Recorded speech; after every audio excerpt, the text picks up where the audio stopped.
I'd like to welcome you all. My name is Alan Lopes. I am the Deputy Superintendent of Critical Events here in ANA, National Agency of Waters. I am followed by different colleagues, and I will introduce them as following according to their speech initially. I'd like to call our director, our president director of our agency, Felipe Sampaio, for his first words. Felipe, if you could say the first word. So good afternoon. Good afternoon, everyone. It's a great pleasure being here and start this workshop for risk management and floods. We know that the frequency and intensity of hydrological events as floods and flash floods has increased year by year due to the effect of climate change and beyond the economic damage. This effect put millions of lives in risk every year in our countries. So the identification of vulnerable areas and floods are an important step to develop adaptation plans, contingency plans, and effective actions to manage the risks to mitigate all the harm caused by the facts we have lived. The lack of a reliable data makes this process something challenging, mainly in countries like ours in a development countries. So our idea to have this workshop, Anna, is gathering different institutions, national, international ones, involved with the risk management of flood to share their experiences. So this workshop aims to gather people with different expertise in this topic, and the common aim to prevent and mitigate all the harm provoked by this event. So our expectation is that this workshop will allow the assessment of opportunities, strategies, improvement, and implementation, sharing of technologies, techniques, and also tools. So these discussions are extremely important to suicide Anna update our atlas of vulnerabilities, that study that will map the rivers and all vulnerable areas for flooding around our country. So I'd like to make these opening words, thank the organization from ANA team, all the speakers that will participate here and share with us all their experience. And I hope this will be a moment of an exchange of experience to move forward in this so important topic. And each time, each day, we need to know this information. So wish you all an excellent workshop. Alan, the floor is yours. Thank you. Thank you, our director, Philip, for your words. I'd like to then transfer the word for our operation management, Dr. Joaquim Gondin.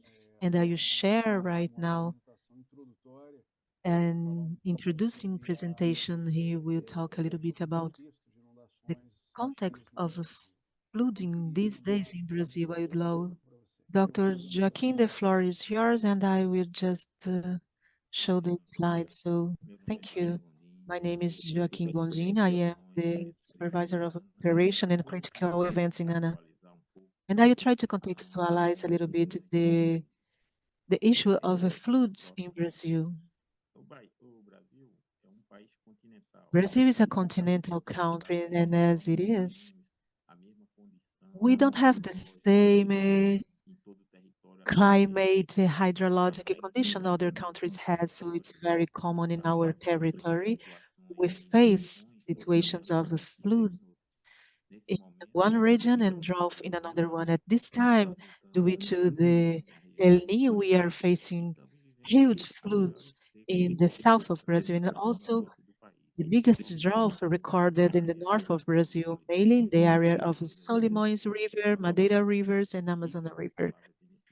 Say that initial words, we also have to talk about where Brazilian population is located. Primarily, our locations were done by the coast, so Brazilian population it's more concentrated in that region, in the shore of the country. We also have vast areas in our territory with a low population density. So all these factors lead us to analyze all the flood issue with a wider vision. The sense that this map that is showing with this animation is showing how it happens in our territory month by month, how rains happen. So month by month, we have some areas that are more that we have more sliding flood. So we need to look at that territory with this wider view. On the right side, we have another map that is the map of our average, annual average.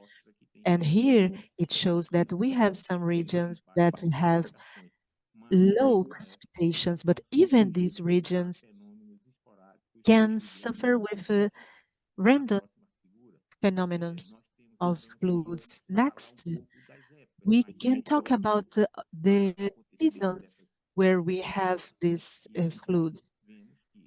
We can see that, for instance, we are in our territory from December to March. We have the southeast and center east of Brazil are the regions that have more probability to suffer with floods. And it walks through our territory February to May, northeast.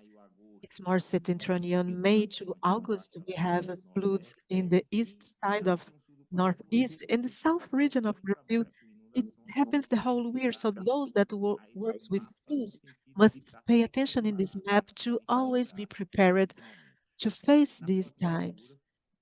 Next picture, we must see the basic difference. It's very common for us. Scenarios like that, that clears the flooding. It means that it was a time of flooding regarding the passage. It's very common for us to have some densities and the water is accumulated and provoke this harm. But for each one of us, we have a sense for measures to correct this. This one, if you look at this, it there's no speed, just a flood, and the cars are there full of waters and houses. So it shows this weakness in our draining. It's not what we call flooding. Now we see another kind of very common situations in our big cities.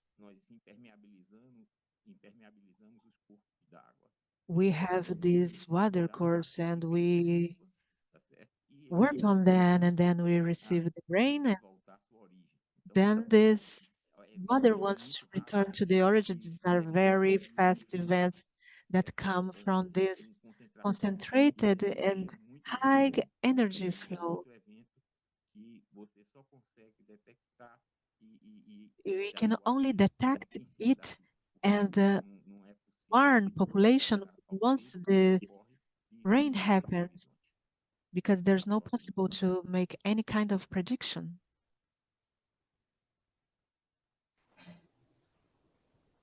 Bom, e nós temos as mais tradicionais, que We são as also have the most traditional ones, the river inundation. It's very common in these rivers, and we have to face situations like that, full of population affected by this situation. So the way to face this situation doesn't happen in the same region. We normally act in the Bank River and another places to correct this kind of situations.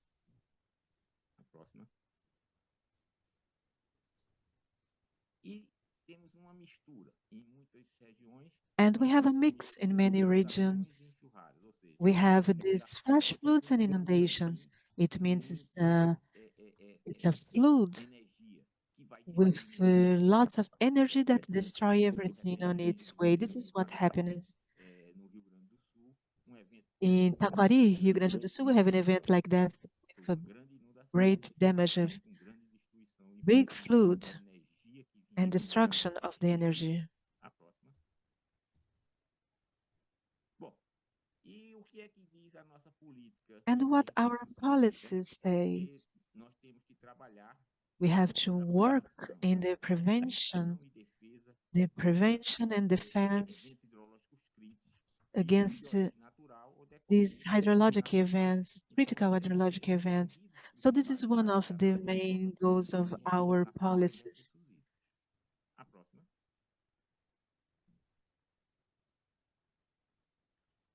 Bom, e cabe a Ana o quê? What is Coube a mim ANA's role in propor this? Is e to planejar promote ações and destinadas para plan prevenir ou minimizar os actions efeitos de secas to extremadas minimize the e effect of melhorar drought e and eficiência inundations. do Of Sistema course, Nacional de Gestão de it's Recursos Hídricos, the em national articulação system of com a hydric Proteção events. Civil We e os work demais with órgãos do Brasil, para our abordar, national system to principalmente a prevent this. So mitigação ANA e fazer acts a mainly prevenção in e actions to minimização prevent dos efeitos and do minimize it of desenvolvimento its climático effects, the effects of que foi uh, atribuído à Agência Nacional de Água e Saneamento Básico. Tá? this destruction. This is the role that we have.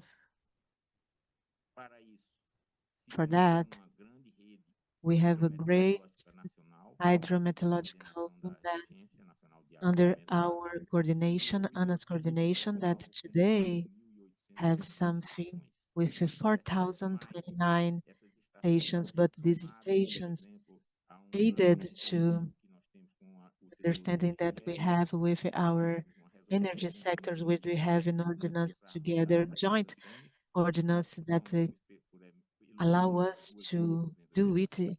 Então, é uma simultaneously. We have grande more, rede plus que around nos 2,000 permite, então, stations. So we are the fazer o great acompanhamento e networking a that allow prevenção us desses to eventos. A make próxima. this follow-up of these events Para and isso, a work on the ANA prevention. conta For com that, uma moderna sala ANA de has simulação que procura dar a melhor informação disponível art of para a each tomada, apoio na tomada room de decisão. to Nós help temos, us in então, this salas decision-making que process. So we coordenam, have a room to quando coordinate necessário, os eventos que when nós estamos necessary all the acompanhando. events that we are following. Bom, mas isso é feito em articulação com But outras this agências, is done articulated with entre another outros órgãos. agencies and Então, another cabe a ANA department. a So parte de fornecimento ANA de dados rules is hidrológicos. to Cabe a supply cada this uma dessas hydrologic instâncias thing, fazerem being the role of monitoramento another agencies making all the alerts, issue all the alerts Então, that nós are temos part of aqui this. parcerias que So foram here we have realizadas com o partnerships that SEMA, we have here SENAI, together with com a Polícia SEMADEI, Civil Nacional. SENAD, and A our próxima. national system.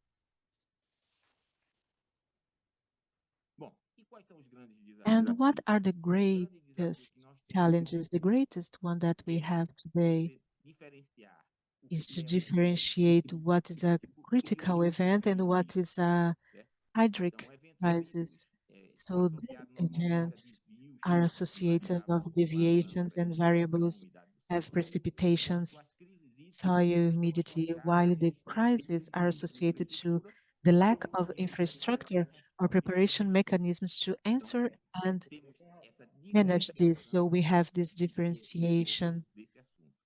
O que nós around this temos topic. que fazer What we have é the procurar e evitar is que esses to eventos avoid se these transformem critical events em, to become crises hídricas. A próxima. Bom, e não existe, então, so uma única resposta a essas there is crises not no Brasil. only one O answer Brasil for tem this crisis in Brazil. soluções So we have que a envolvem set of necessariamente solutions that a questão da involves infraestrutura necessarily the infrastructure uma and resposta única management para esse problema, strat essa questão. strategy. There's not only one answer for this.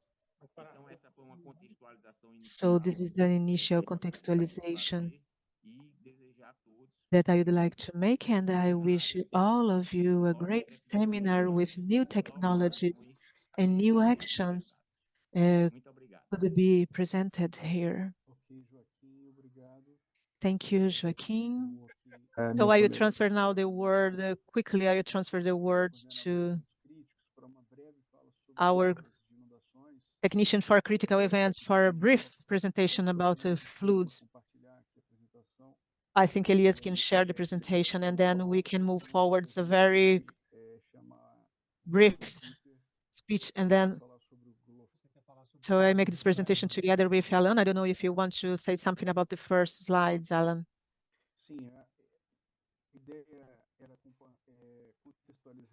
The idea here is contextualize a little bit about the size of the problem that we have here.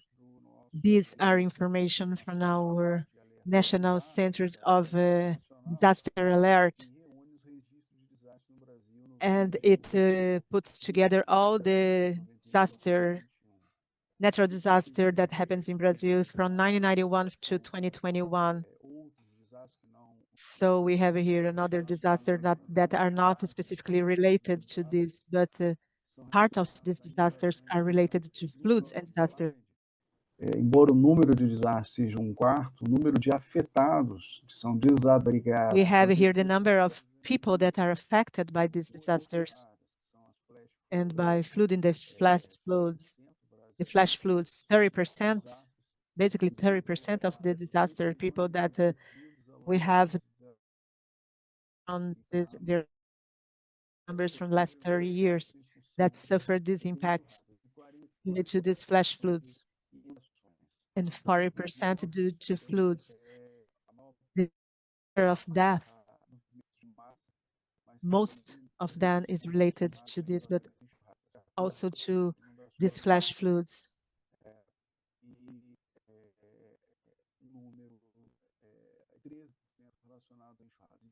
30% related to floods. So we have the problem all over Brazil of people that are affected and displaced, and we have to work in our capability to deal with that.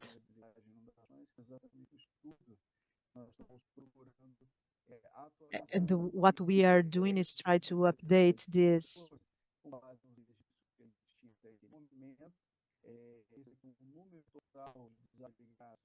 The total number of people that are displaced due to this are on our database, and here is presented since 2008. Reduziu em função de pisos mais secos, vieram na sequência, mas a gente tem patamar aí da ordem de 18. But we also have something that we try to update every year.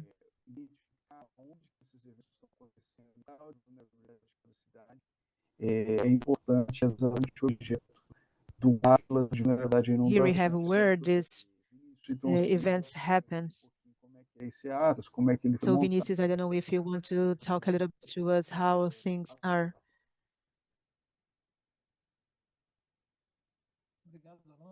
Contextualização, vou ser rápido também, só para apresentar para vocês.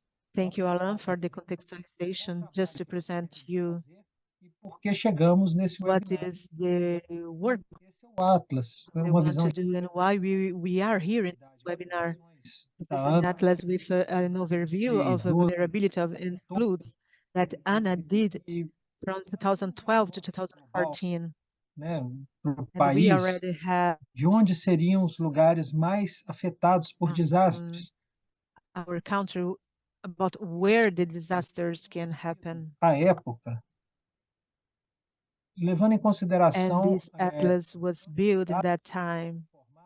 Em nível nacional, mas resgatando taking into account not only the databases that we have in the national level, but what we have of information. Cada estado tinha o seu, and here we have the information about cada participante da defesa civil about the frequency of inundations. Each state used to have its own system, his record, tem registros, né? Its memory. Mas não era banco de dados consolidado. Então você fazia foram as oficinas nos estados e aí tentando resgatar. Actions, we have the registration of this civil defense, but that was not a database, so we tried to rescue different parts of the database that were spread around the country. We can put it this way that we had an information system that belonged to each part in each state of the country with their own experience. So we try to characterize the recurrence through the memory of what have happened in the last 10 years. Around 5 to 10 years, gradual flooding events observed over the period of less than 5 years. No flooding last 10 years, and then we categorize in high, medium, or low the frequency of flood, of inundations the same way, the same people, the same database that we had around the country. We tried to differentiate two disasters that were closed, what kind of damage that was observed, if that was affecting critical services, too much problem of lives loss or risk of life of the population, if it has affected severely the essential services, and categorize it to know the size of the damage and put this in a matrix, and this matrix will define the vulnerability of that flood, the frequency compared to the damage. So two parts compound the vulnerabilities, the concept of our atlas that was published in 2014 in Pupa. But the high frequency as a low damage with low vulnerability, high frequency with a medium damage. And then we can assemble this matrix in the way it is. It was defined in this way. And we reached this general map we have from Brazil. In the diagram format, but the same explanation in this vulnerability, high, medium, or low. And this is an example that we have. This is the state of Acre. This is an interesting state because the state worked to categorize every part of the river that was important in that state. Para a atualização desse atlas, o que a gente pretende com a atualização desse atlas? So here we can understand, here we aims to update this, and I forgot to comment a detail. From the time we saw the database was not together, the federal government structured with a system to protect, and the civil defense have structured a database, and this database then started to show all national information. So today in Brazil, we can say that we have a more consistent database that is general for all states in Brazil about all disasters that are related to natural disasters for natural causes, and also leaking and other kind of problems. But the natural disaster then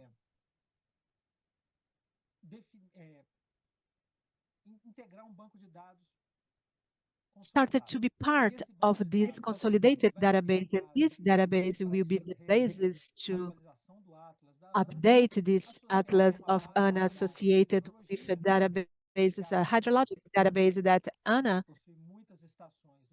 has different stations in our national territory, so we will get the hydrology data to make this database more consistent. That is very good today, but shows some things that we have, some issues that we can fix with the hydrology, not 100%, but we will have more information and use this, the hydrologic registration, to reach the frequency of the disaster. So that would be the main update, and I showed to you a few minutes ago the map of Acre states where we highlighted all rivers. This updated of vulnerability already presented by our president, deputy president, it will focus it in the urban areas. The focus will no longer be the all parts of the rivers, but we should focus on urban area where we can identify the amount of damage, being it human or material. So we use the updated database of our civil defense and hydrology, and to help these two databases that are not perfect. One of the hypotheses that we have in the process, and it has evolved, and Mauricio will present it here in a few minutes, and we could identify the areas with the use of strategies and routines of analysis and use images to reach the quantitative. So we comes from a previous atlas, a more quantitative with the information that were available, and today we will move to an atlas that it's more quantitative, that we use the database and the technology together. So this atlas come in a very good time to identify the kind of technology we could apply here to check the information that will be part of this vulnerability atlas of vulnerabilities and flood.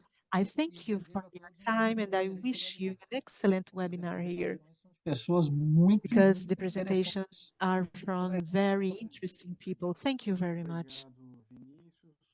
Thank you, Vinicius. Thank you for this contextualization. This is the kind of problem that we are living today.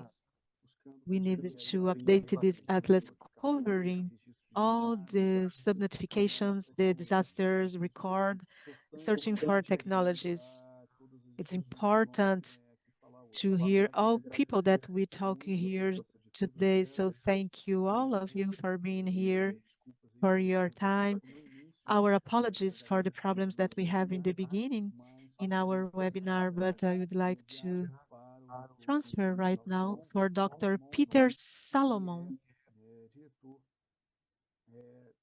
He is the director.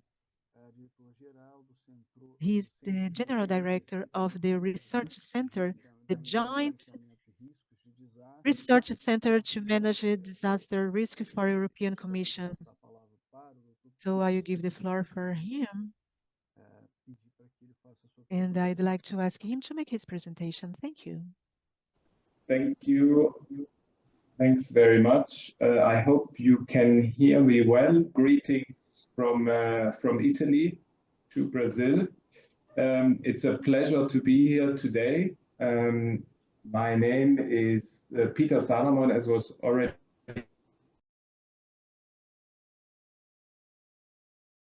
mentioned. I'm working on coordinating the Copernicus Emergency Management Service. I hope so. It's a real pleasure to be here today with you and present management in the Copernicus Emergency Management Service. Today I will now let me go to the next slide. Just a few words, because maybe not everybody is aware about the Copernicus program. The Copernicus program is Europe's Earth observation program, and I'm sure many of you have heard of the Sentinel satellites that are part of this program.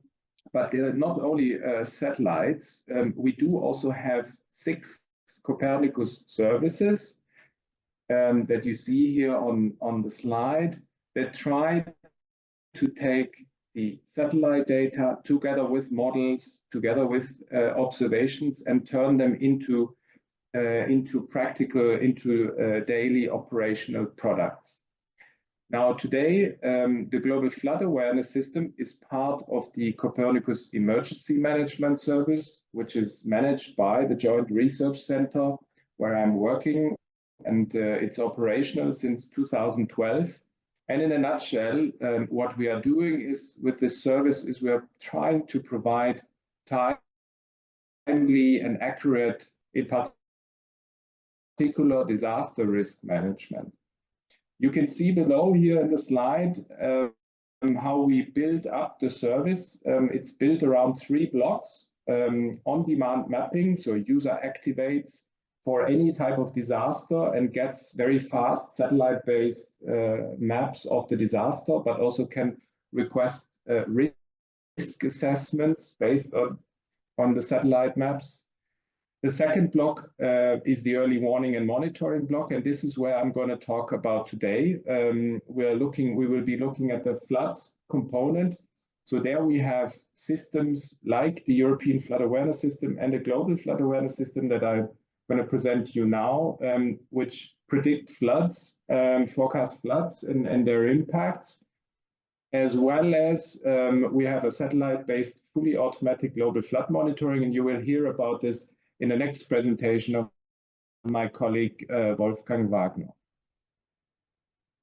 Now let's move on. Just in a nutshell, what is the Global Flood Awareness System? Now, clearly, we are of course a system that provides flood forecasts, but we are aiming to complement the national and regional services and support with this type of information international organizations such as the United Nations, Red Cross, or World Food Programme.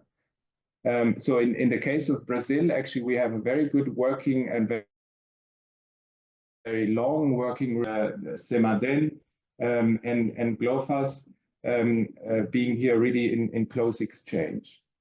Now, GLOFAS provides global hydrological ensemble forecasts with an output resolution of roughly 5 kilometers on a daily time step, with a forecast horizon of up to 30 days, but also looking at not only at the, actually you'll see later an example on that. We have seasonal an outlook as well, which is of course very relevant in particular also for low flows. And there's quite a large number of information, additional informations that users can access through the map viewer. So the map viewer is free. You can register and access the latest forecast. But we also produce or provide access to the actual raw data. Also use the data itself and not only look at it in a web frame. A very quick look. I'm not going to go into detail how GLOFAS works. Of course, at the core, we have the hydrological model. In this case, we use a model called LISFLOOD. It's a spatially distributed model that where we put in, of course, a large variety of static input data. So geomorphological land use or land cover data. We use ER5, so reanalysis data to calculate the initial conditions for the forecast. And then for the forecast, we use predictions from the European Center for Medium Range Weather Forecast, ensemble predictions, as well as the seasonal predictions that are then fed into the hydrological model. And then you can see the output, as I said, on the map viewer, as well as accessing data services through, in particular, the climate data store.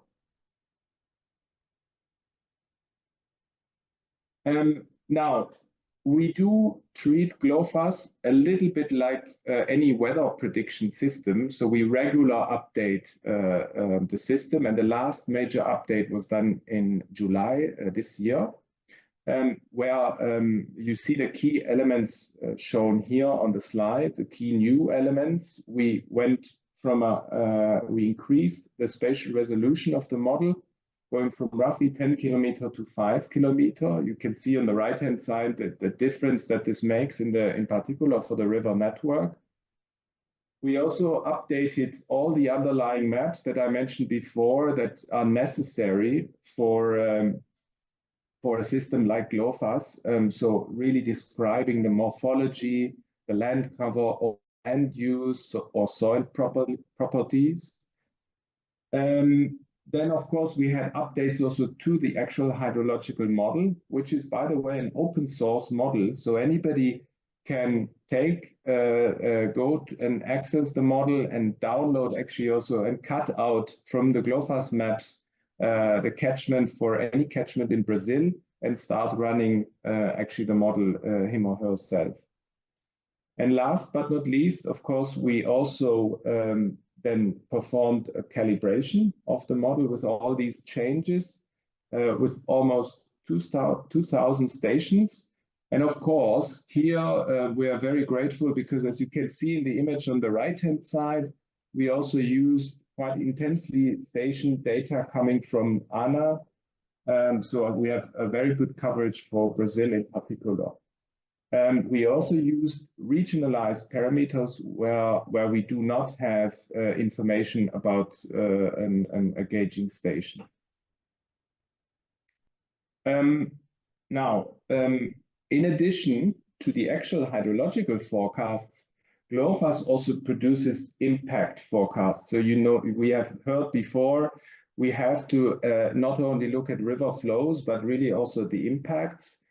And in order to do so, we are using a hydraulic model, this flood FP it's called, to provide global scale flood hazard maps at roughly 90-meter resolution that we, for different return periods, that we are then using and connecting with the hydrological simulations to calculate the impact of the predicted floods. Now, of course, many of our users come back and ask the question, well, how good is actually the system? So we try to be as transparent as possible and share, of course, also the calibration metrics with the users, because we believe it's very important when you want to use a system like GLOFASS that you build up trust into the system. And what you can see here on the map is basically the color blue and purplish, basically showing very good to very good model skill. And of course, we have also areas where the model performs less good, that are shown here in light green and yellow. But overall, as you can see, we have a very good performance of the GLOFASS version 4 for almost all areas around the world. Now, as I said, we are trying to, of course, improve the system always. And so we measure how much better we are with the new version in comparison to the previous one. And this is shown here on the slide. You can see basically on the left, the map where it's dark blue or light blue, we have an improvement in comparison to the previous system. And where it's a little bit light reddish, we have a slight degradation, but overall, practically in all areas, in all regions, we have significantly improved the GLOFASS simulation in this latest version. Again, all this information can be read and found in more detail on our wiki page, which details all this information. Now, let me just, before I come to an end, give you a couple of examples of how GLOFASS is actually used in practice. Now, GLOFASS on the left-hand side, after the workshop, I'm happy to share the slides so you can have a look at all those again. So I was just saying that I wanted to give you, before ending the presentation, a couple of examples of how we use GLOFASS. Now, one of the key, besides having quite a large user base by now, we have more than 12,000 registered and active users. Here on the right-hand side, you see an example of how the Red Cross is using GLOFASS in more than 11 countries all around the world to trigger flood early action protocols together with the National Red Crosses and the National Hydrological and Meteorological Services. They have developed these triggers when a specific GLOFASS forecast exceeds a certain threshold or a certain level. They will start before actually the flood event is happening. They will start to hand out very low cost help, such as water canisters or tents or blankets that are then, once the flood is ongoing, once the emergency is ongoing, are very difficult to get to the people. On this second slide here is also a couple of examples. You can see, for example, that the African Union is, when they have established their multi-hazard early warning and action system for the whole continent of Africa, they're relying in the river flood section also purely on the GLOFASS forecasts. And for those maybe that have seen that the World Meteorological Organization is publishing since a couple of years the state of global water resources. GLOFASS data and output are part of one of the 8 models that are used in these regular global water resources report. And then, as I mentioned, and as I think is also relevant in particular for Brazil this year, is we are also using the GLOFASS forecasts or are used by our colleagues in the drought observatories to produce drought situational reports. And you see here one that was done in April about South America. We are, if I'm not mistaken, the colleagues are in the drought observatory are working on another one again for South America, looking at the drought that is currently ongoing, and this is done also in collaboration with the colleagues from CEMADEN. Now, I'm coming to an end. What are the next steps? We are working already on a couple of minor releases of GLOFASS. I will not go into detail. There will be a couple of improvements based on user feedback. We are but also looking at the next major GLOFASS release, which will again include the number of stations we use for calibration. And this is planned for the second half of 2025. Now, before coming to an end, I would like to invite you. We have annual meetings about GLOFASS and the global flood monitoring that you will hear now from my colleague Wolfgang Wagner. We have not yet published a fixed date, but we'll do so next week. We'll send out a save the date message. So if you want to join, have a look on the GLOFASS webpage. We will publish the news there. It will be an online workshop. And there you will find out much more about GLOFASS and all the other tools that we have in order to do flood risk management. Now, last but not least, please, we are always looking for feedback on GLOFASS to improve the system. Also, if you want to have a reporting point, basically a gauging station in the map viewer for your station that is relevant to you, this is possible. So you can request it by just sending an email to the contact us email address. So I'll stop here. I apologize for this, for the technical problems also from my side. But nevertheless, I hope you found the presentation interesting. And as I said, I'm happy to share the slides afterwards, of course, with everybody. And I'm happy to answer also any kind of questions. Thanks a lot for your attention. Thank you, Peter. We thank you for the opportunity that you share your presentation, the slides you had with us. Afterwards, it will be very important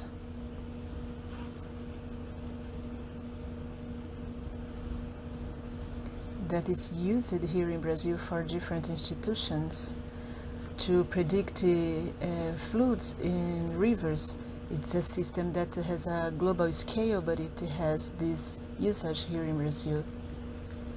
I would like to ask you to be with us for a few minutes for more time for the discussions, the further discussions we will have. I would like now to call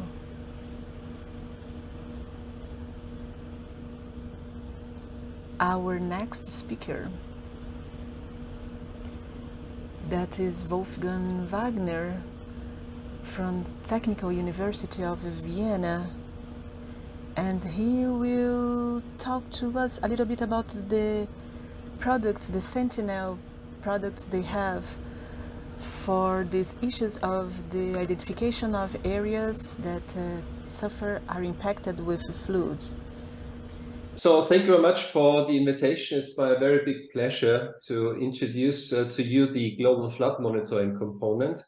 So the slides come from myself and from my team at TOVIN, and of course the whole Peter Salomon and the whole project team that is developing the service. So including from the Earth Observation Data Center and the German Aerospace Agency, or colleagues from Luxembourg and colleagues from Italy. So as Peter already put the context, our part is only just one of the components of the Copernicus Emergency Management Service. So we are covering just the part on the early warning and monitoring of flooding. There's also an important component which does on-demand mapping, where they use all kind of different satellites data to have the most accurate assessment of flooding using expert analysis of the satellite image. In our case, we use a fully automatic system that is based just on one satellite, the so-called Sentinel-1 satellite of the Copernicus program. The Sentinel-1 satellite is a synthetic aperture radar that is able to see through the clouds and even through rain. So we have the big advantage that while we can see floods even while the flood is ongoing, which is often not the case if you work with optical satellite data. So here you see the Sentinel-1 satellites. Here are the solar panels. This is the antenna from the radar system. And the satellite is sending down pulses to the Earth's surface where the radiation is being reflected, and we record what is coming back, which is then creating the so-called backscatter images.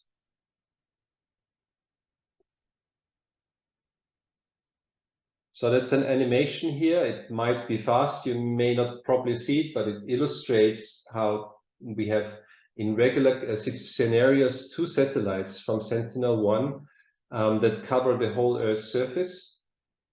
Unfortunately, at the moment, we only have 1 satellite because the second satellite, called Sentinel-1B, suffered an anomaly in December 21. So at the moment, we only are left with Sentinel-1A. We are hoping that the European Space Agency will be able to launch Sentinel-1C roughly in fall next year. And what's a very big strength of the Sentinel-1 satellites is that they have like a monitoring concept. So the satellite has been designed to give maximum global coverage. And it's also programmed to always work in the same measurements mode over land. Unfortunately, for like applications outside Europe, the satellite cannot be switched on all the time. So it can only operate 30% of each orbit. So one orbit takes about 100 minutes. And from those 100 minutes, the sensor can be switched on 30%. So the ESA has to make difficult choices of where to make acquisition. Of course, as it's a European system, the coverage is much better in Europe. And it's also better in some places where you have tectonic active areas. In those areas that you see here in green, unfortunately, these are less well covered. So if you look at Brazil here, say the more 1,000 areas here with agricultural areas, these are better covered. Less well covered is the Amazon forest. There you have acquisitions only every, say, 6 to 12 days, which of course is a long time period if you consider flooding. The way how we can identify flooding in SAR images is by the fact that if we have like a regular land surface, for example, here, this is a rough soil, then a lot of the radiation that is being transmitted by the satellite is being reflected at the surface, and a lot is coming back. If we have a water surface appears smooth for the radar, so it appears like a mirror, and the radiation is scattered in the forward direction. That gives us a very low backscatter signal. So that's why if we have a SAR image that contains water, those water areas appear as black areas here, so very low backscatter. And this is what allows us to classify flood situations. So when we do the automatic analysis of the data, we look for a change from normal backscatter to very low backscatter.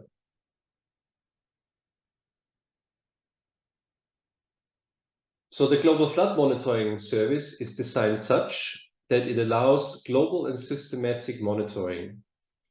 It's also designed such that the images are processed as fast as possible. So we've set up a system that ESA is now also processing the data very quickly after being recorded. Then it's shared on a data hub. We fetch them as fast as possible so that within 6 to 8 hours, the data has been processed and made available as flood maps. This is to support activation requests. Of course, we also built the system such that it allows easy usage so that you have various APIs to use the data on a routine basis.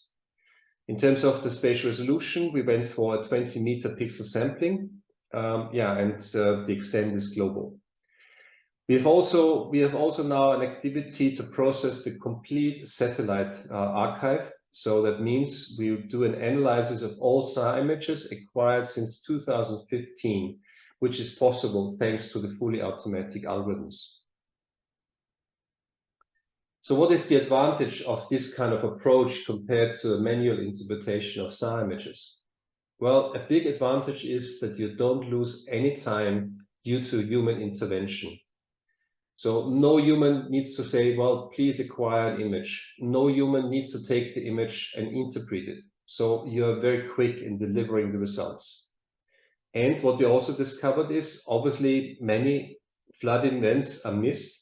So when you have this fully automatic analysis, that you discover many unreported events as well. What are disadvantages? A disadvantage is that because you're fully automatically classifying the images, that of course you have false alarms. Essentially, we are looking, say, for the needle in the haystack. So the one flooding in many images where you don't see flooding, And it's of course also a significant processing overhead. But in any case, as we are building a flood archive, I think this overhead is fully justified. So from an operator's point of view, the challenges are the accuracy of the flood maps and the timeliness. Could anybody please confirm that you hear me well and you see the slides well? That would be great. Everything's fine, Wolfgang. Thank you. Very good. So this is the overall description of the system. Of course, you also need scientific algorithms for doing this interpretation. And what we are doing in the global flood monitoring is we're using 3 scientific algorithms that have been published in the literature. So one algorithm has been developed by the German Aerospace Agency, DLR. A second algorithm has been developed by our colleagues from the Luxembourg Institute for Science and Technology. And the third algorithm has been developed by my team at the Technical University in Vienna. So we have 3 state-of-the-art algorithms that have different strengths and weaknesses. And we use kind of this opportunity of having 3 different algorithms to better understand the strengths and weaknesses of each of the algorithms. And we create an ensemble. Say if 2 algorithms tell us that it's very likely that we have a flood pixel there, then we identify this pixel as a flooding. And if you have all 3 algorithms agree that there's a flooding, then we can be very certain of. So we have, for example, you see here one case from China, where we have a situation where this dark color shows that all algorithms agree that there's a flooding, and in the lighter color, so you see where 2 or maybe only 1 algorithm identified this is a flood situation. And when we create the ensemble, this is the resulting flood map that you get from the system. Or here's another example from disastrous flooding in Belgium that happened in July of 2021. Here you see in this case, all 3 algorithms agree quite well on the identified flooding scenarios. What these images here also show is of course, that when you have a system, it's not possible to identify flooding everywhere. For example, if you have dense forest, we cannot see through with the radar, so we cannot identify flooding within a dense forest canopy. So, for example, flooding in the Amazon forest, unfortunately, we only see if there's like an open area within the forest. I've also heard that you have a big focus on urban areas. So unfortunately, also in urban areas, the identification of flooding is not that simple because we have complex interaction mechanisms of the microwave radiation with the urban areas. So also those areas need to mask. So the data come not just with the information about where the flooding is, but it also shows us areas where we have no sensitivity, including forests and including urban areas, areas that have backscatter that is overall very low, for example, rivers, permanent rivers, or like airports, topographic distortions, and radar shadows. So the product you can get from Copernicus is the observed flood extent together with historical water mask that shows the expected areas that is like permanent water and seasonal water. Yeah, so and this you can combine. In addition, these are the main layers of the product. In addition to those layers, you get also auxiliary information, like the exclusion masks, where we don't provide the information. We also provide likelihood, so how confident we are in our prediction that this is a flood areas. And we also give advisory flags. So this is like scenarios where it's difficult sometimes to identify flooding. For example, if there's a lot of winds that's roughening a water surface, we try to give a warning that here we might have misclassifications. Or there could also be, like for northern areas, we could have problems with snow and ice that also sometimes may look like a water surface, but it's like wet snow. Additionally, in the products you find and like other auxiliary information. It's like how does it relate to land cover that we're seeing, the population density. You also have metadata on the satellite image itself, and you also get information about the next expected Sentinel-1 image. So in case, for example, if you have an ongoing flood in Brazil and you want to know when is the next image that can come, it's within the service and available. Just to give you one impression about the system, how it's done. So it's built at the Earth Observation Data Center at a cluster of computing machines with over 500 CPUs and 3 terabyte of RAM. And on a typical day, we have a terabyte per day to process. And we do this in a continuous way that while the satellite acquires the data, ESA is receiving the data at some of their stations and making the data available at different hubs. We keep watching when the data become available on the different hubs and get them within 20 minutes. From there, we put it in our processing system within 10 minutes. Then the flood detection is taking place, so that in a very good scenario is, so as soon as a Sentinel-1 image gets available from ESA, we process them within 2 hours and make them available to users. And one of the access points is the GLOFAS map viewer that you can access over this link. It's operated, as I understand, by the ECMWF, European Center for Medium Range Weather Forecasting. We also find all the GLOFAS results that Peter has shown you before. And one of the layers there is also the GFM, where you can, for example, display the images that have been acquired on a certain day. And then you can use the different map backgrounds to identify where flooding is taking place. just to give you an impression of some of the products, I've been lucky, kind of lucky. I was on travel in Bosnia-Herzegovina at the beginning of the year, and at that time was raining quite a lot in Bosnia-Herzegovina, and some of the areas have been flooded. So on my way to the countryside, I saw this quite large stretch of inundated land. And when coming back to the hotel, I checked the web viewer. Then basically I could see the water area identified by Sentinel-1. So these are the two pictures from the locations I've shown before. So this was the road we're driving over. And yeah, then we're keeping over here over this hill, and then from location 3 here, there was also, you could see here a smaller area identifying the Sentinel-1 image. And this is the image from the hill down to this area 3. So even like rather smaller patches of water can be well recognized in the Sentinel-1 data. Of course, if you, for example, look at this one, you mostly see the open water surface. Once you have like this mixture of vegetation and surface water, then it gets difficult for the recognition. So you look mostly at the calm and open water surface in those images.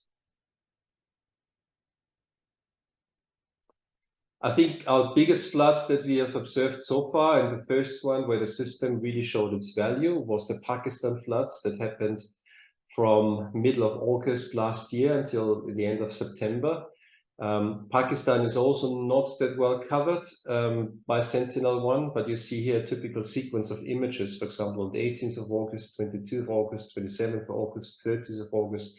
And you see here the progression of flood extend from the first day here to the last day. And obviously, if you have many images, you can combine them and you can start to make maps like flood frequency maps, as also you're planning to create for Brazil, or you have already for many areas for Brazil. So the darker the red here is, the more often we have observed water in this area. So very dark red means for all the images that have been acquired from middle of August to the middle of September, we saw that there was water. And if there's like the brighter colors, it means it was only once or twice covered by water. The total area that was covered by water here in Pakistan was amazing. It was the size of the whole country of Belgium that was underwater during the flooding. What also was made worse in this scenario was that the water stayed for many, many months. So that even, for example, in beginning of December, you saw that huge stretches of land were still covered by water. Or another very drastic example from Europe. In September, there was a major flooding in Greece, where here this area was hit with flooding. Basically, there was a rainfall with almost a year of rainfall within 1 and 2 days. So you see here on the 6th of September, there was only little flooding yet. On the 7th of September, already here, a major area being covered, and in the flood progression, so that if you put all these acquisitions together, so in this case, it was on the 6th of September, 7th of September, 12th September, 13th September, 18th and 19th, then you saw the complete water surface area here. So this was an area covered by over 600 square kilometers. So that means it's like several new lakes have been formed there, and also there the water stayed for quite many weeks, just completely destroying the agricultural production in this area. An event on a much smaller scale is here from Austria. Also Austria was a bit hit by the flooding in July 2021, but on a much smaller area. I'm showing this image because we have worked extensively with this flood case, and we also had very good reference data from high-resolution satellite data from the US company Planet. You see here one Planet image where the flood area can be nicely seen by these brownish colors. This is a flood classification based on Sentinel-2, like a Landsat type of image. And here's our Sentinel-1 classification. So you see it's a bit well, more coarse in a way, the Sentinel-1 classification, but it nicely fits with the optical data. You can also see here a comparison to like an inundation map created by models.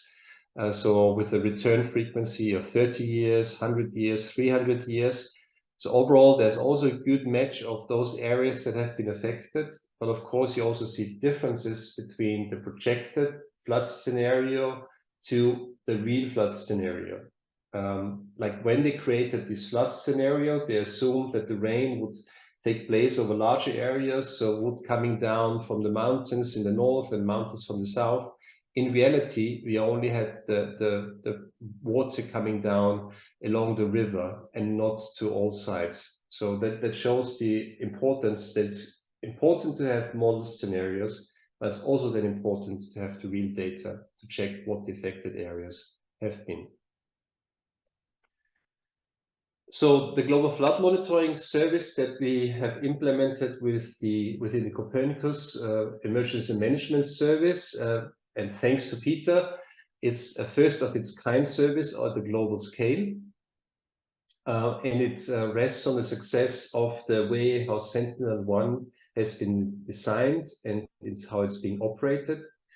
We also benefit, of course, from the fact that the data are available on an open manner. And I think Sentinel-1 has also been inspiring some of the follow-on SAR missions that have been also very much implementing this monitoring concept that Sentinel-1 has started. So it's not just the next generation of SAR satellites within the Copernicus program, like here this L-band ROSE-L system, or the next generation of Sentinel-1, but also next year there will be an exciting mission from NASA and the Indians called NISA that will give you flood monitoring capabilities. There's also the RadarSat constellation mission that could be exploited, or the SARCOM mission that also gives very valuable data. Yeah, and maybe the last statement is, despite being just designed for serving emergency response, I think the data you get from GFM can also support the identification of vulnerable areas and help you in the climate adaptation, because you can analyze the complete archive. So, and from this, you can get an understanding of past flood events. And you can also try to learn from very big floodings that happen in other areas and transport this knowledge to hydrologically similar catchments. And with this, I hope I wasn't too long, and I hope I didn't speak too fast for the translation. Thank you very much. Thank you. Thank you for your presentation. It meets exactly what we are building here about these tools to identify the areas that are impacted by flood. So this is very important. I'd like now to transfer the floor now this time. We are short of time and kind of delayed with presentation, so I will immediately transfer the floor for Mauricio Cordeiro. That is our server here that also work in this area to identify these vulnerable areas using satellite images. So Mauricio, now I give the floor to you. So good afternoon, everyone. My name is Mauricio Cordeiro. I am a public server of ANA. And I work with our superintendent of events in critical situations, and I will show you a little bit of what we are doing in our agency using remote sensing as a supporting tool to update the vulnerability atlas that was presented initially by Vinicius. So the objectives that we have is to update the vulnerability atlas through the quantifiable variables.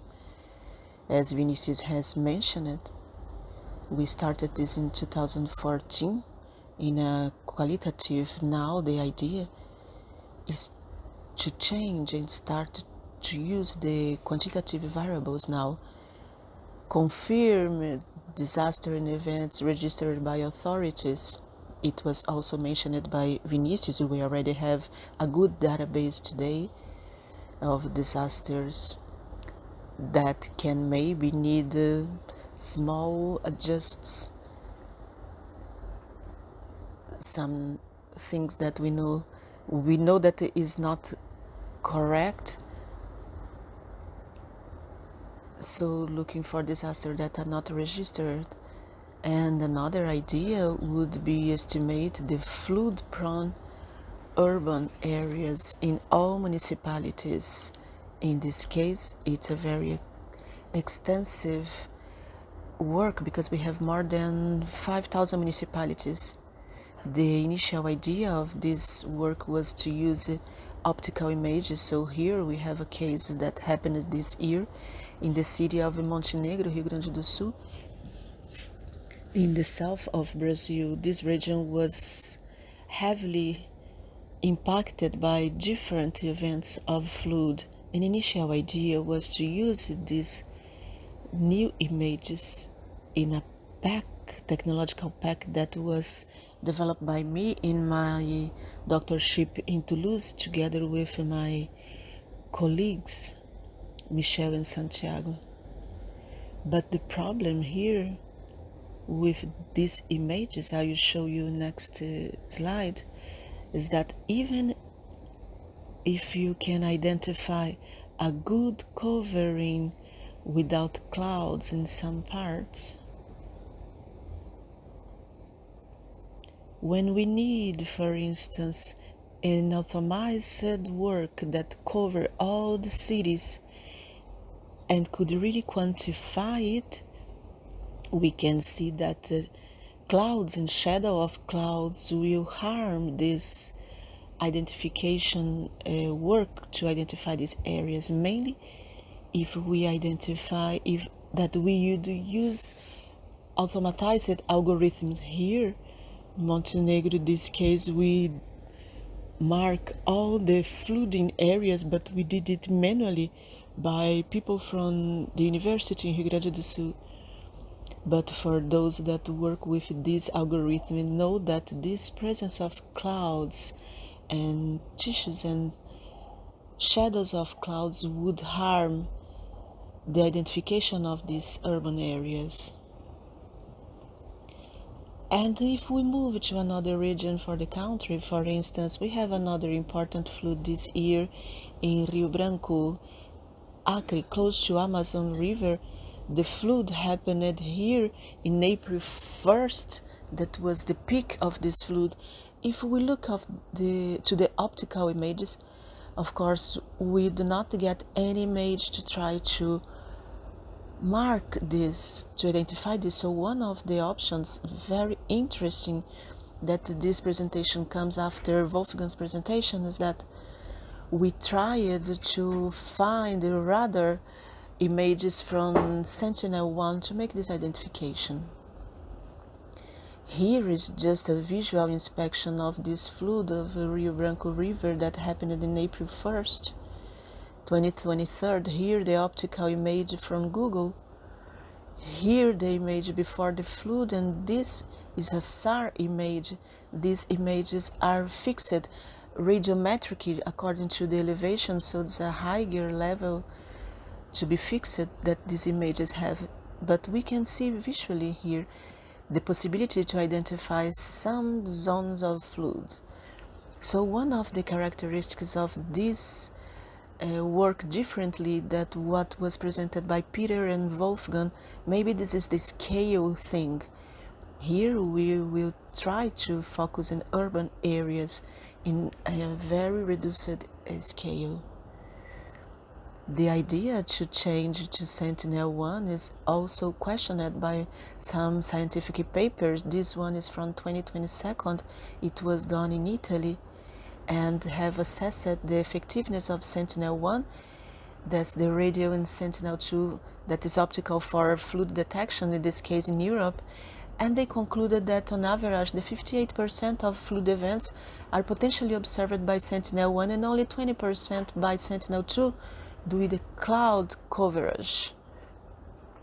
So this is why we had this idea and also to call people from UN that are working with Sentinel-1 to detect this, because we believe this is the best way to make this work. Something that was not mentioned by Wolfgang is in the difficult that we could have here, that is the areas that are out of Europe. One of the satellites, Sentinel-1, has a malfunctioned problem December 21. In August 22nd, ESA gave up trying to restore this satellite. What provokes that today, the south region of Brazil, it's the region that we are more interested in now. It's the region that does not have imaging coverage by Sentinel. So this is the problem to acquire it. There are another problems in Brazil, but mainly in the south region of Brazil that has this problem of covering. Now moving quickly for what has been effectively done by Anna. The first part is a water detection model. This is a very different model than the one that was presented in the state of art. This is a more simplified model that we are using. We are using a random forest classifier, and that was trained with 26 images of Sentinel-2. These images have a high quality done by CNIS using ALCD masks. These masks are available freely on the internet. They can be downloaded. So what was done in this mashup, the S2 images together with the water mask of the most close images. So this is first component of our simplified model. Another thing that we need in this detection of flood is the baseline, the water baseline, or check the water that is always present in the region, so we could consider it as a flood. In this case, we are using the Global Water Service PECL that was published in Nature magazine in 2016. This data setting has the water occurrence and water recurrence annual one. So here is an example in Rio Grande do Sul state where we have rice crops. We can see that these crops have some occurrence of water and a big recurrence during the whole year in a specific period that is identified as water.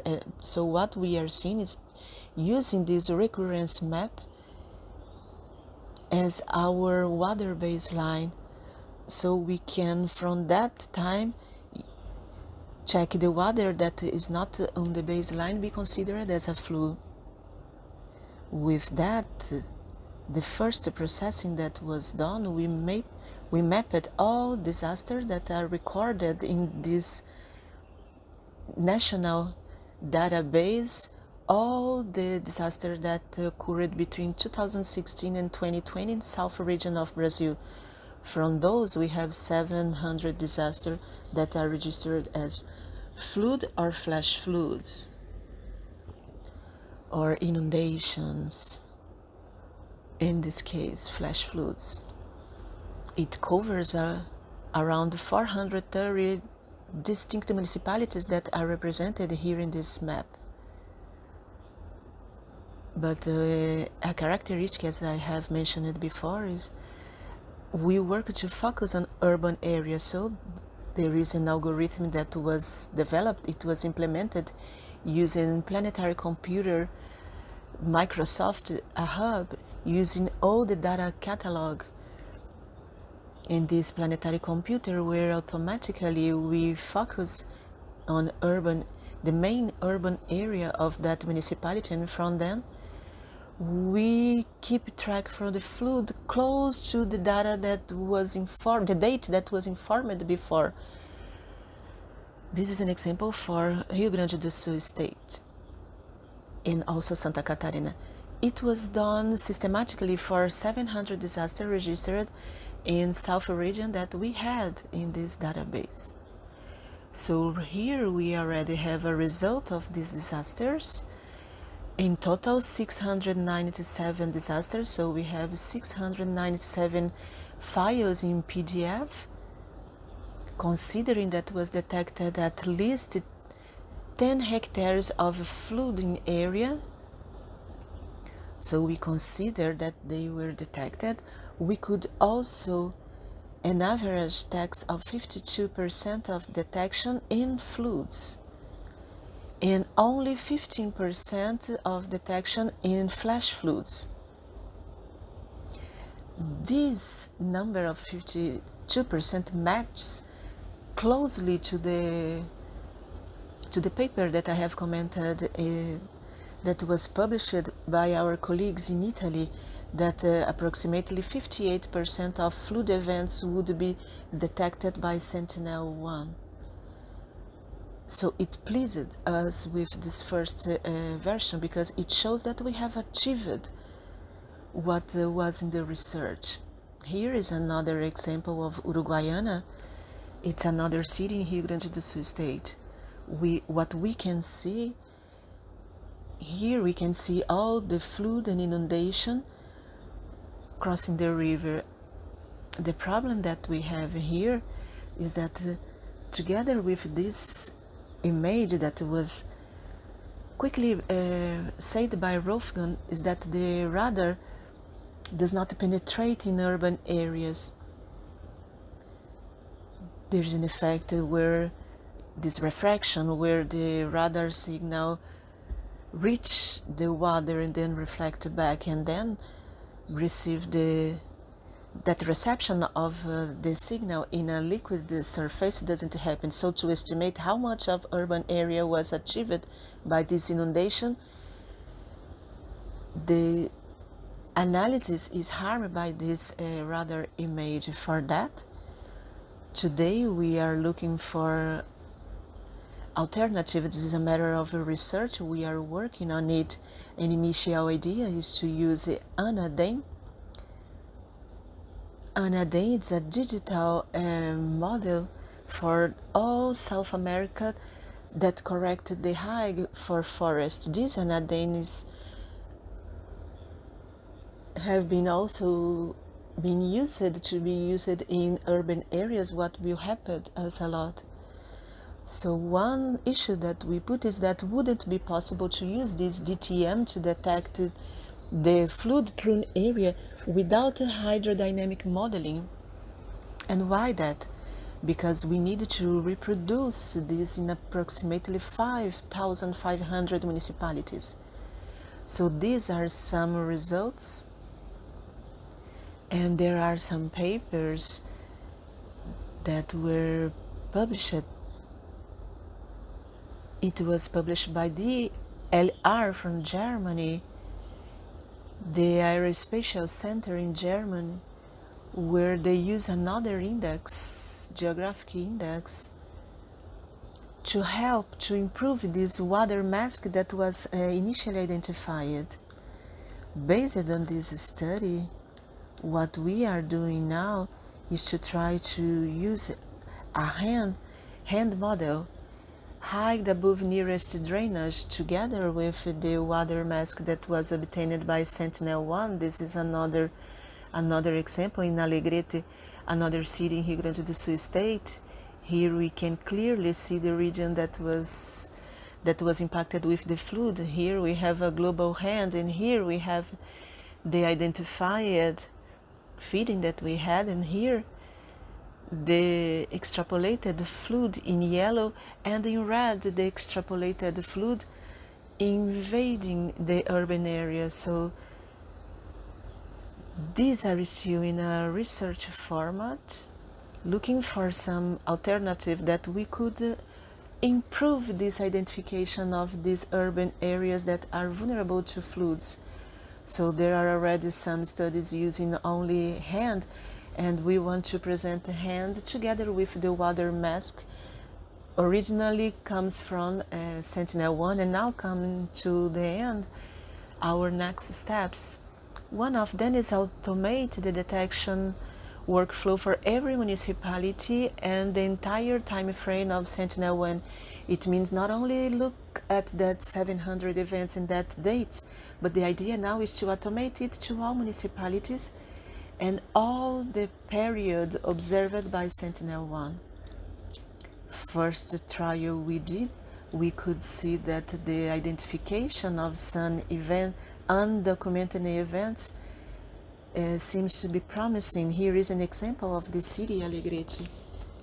Here is the disasters table for Alegrete. So we had events in 2016, 17, and 19, but here is November 2019.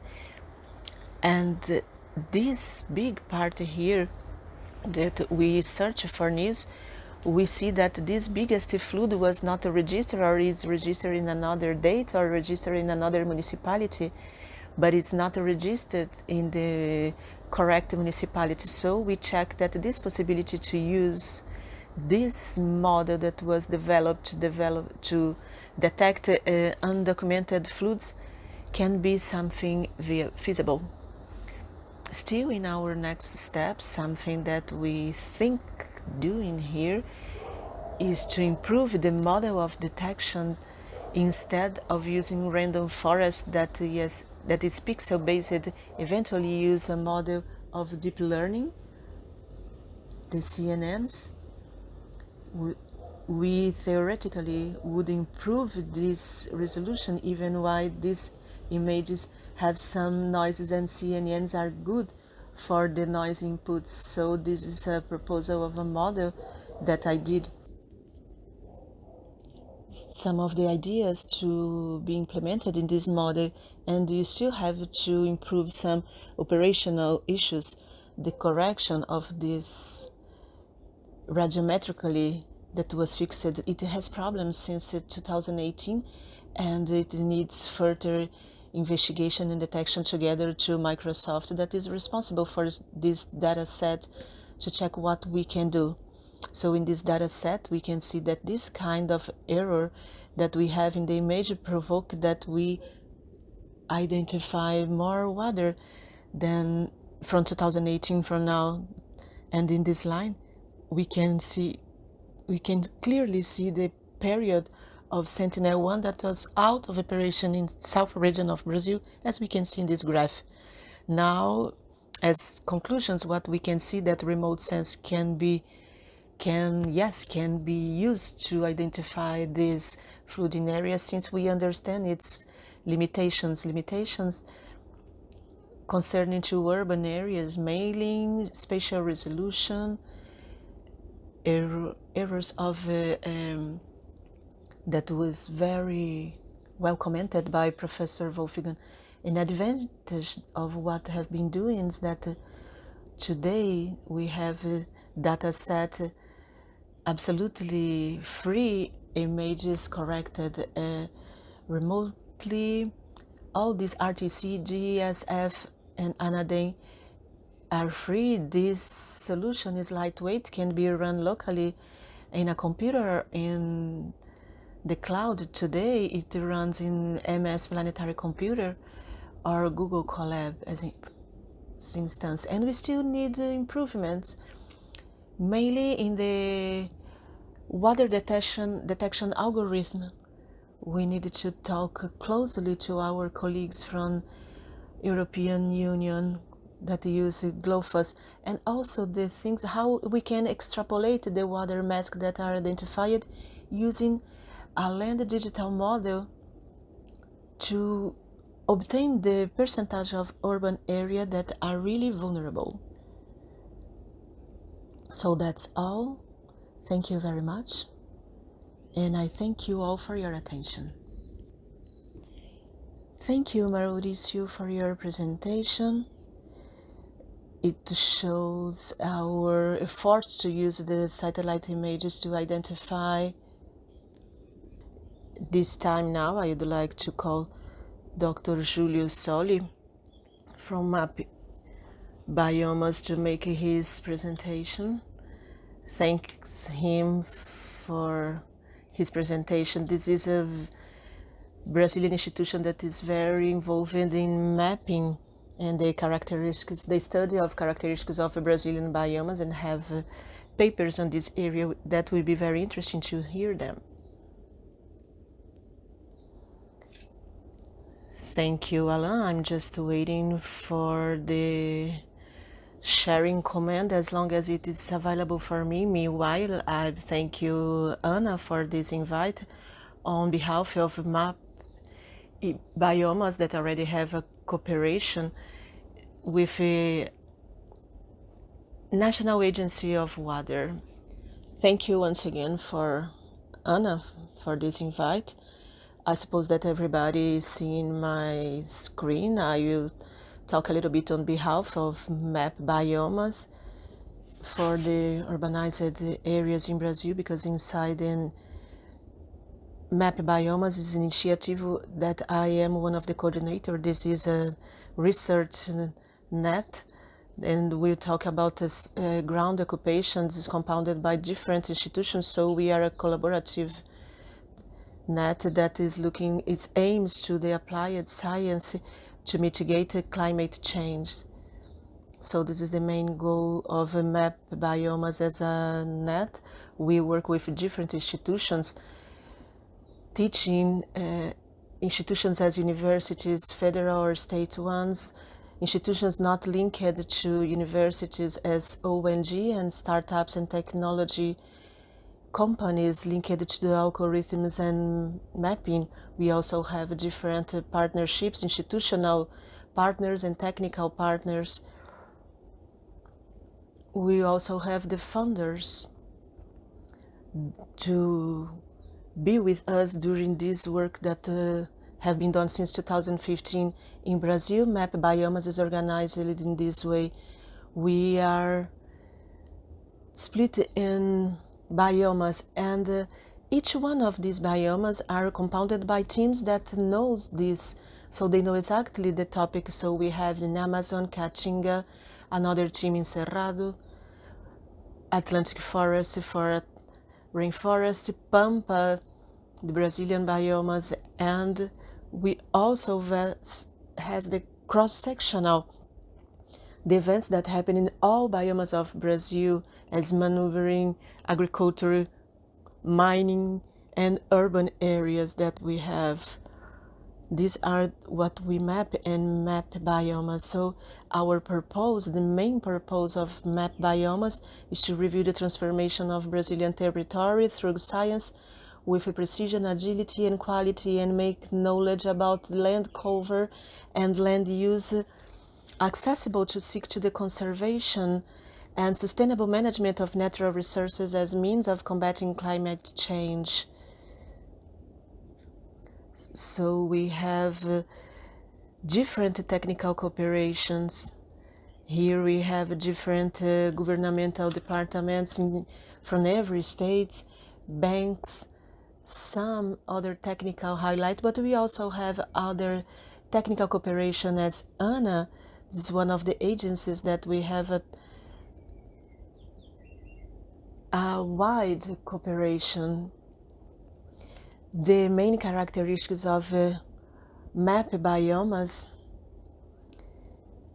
they go through these steps. We always work with time series data for the entire territory from satellite. So our information that are based since 1985, and we produce annual data in collections, as we call here. We are in collection 8 now.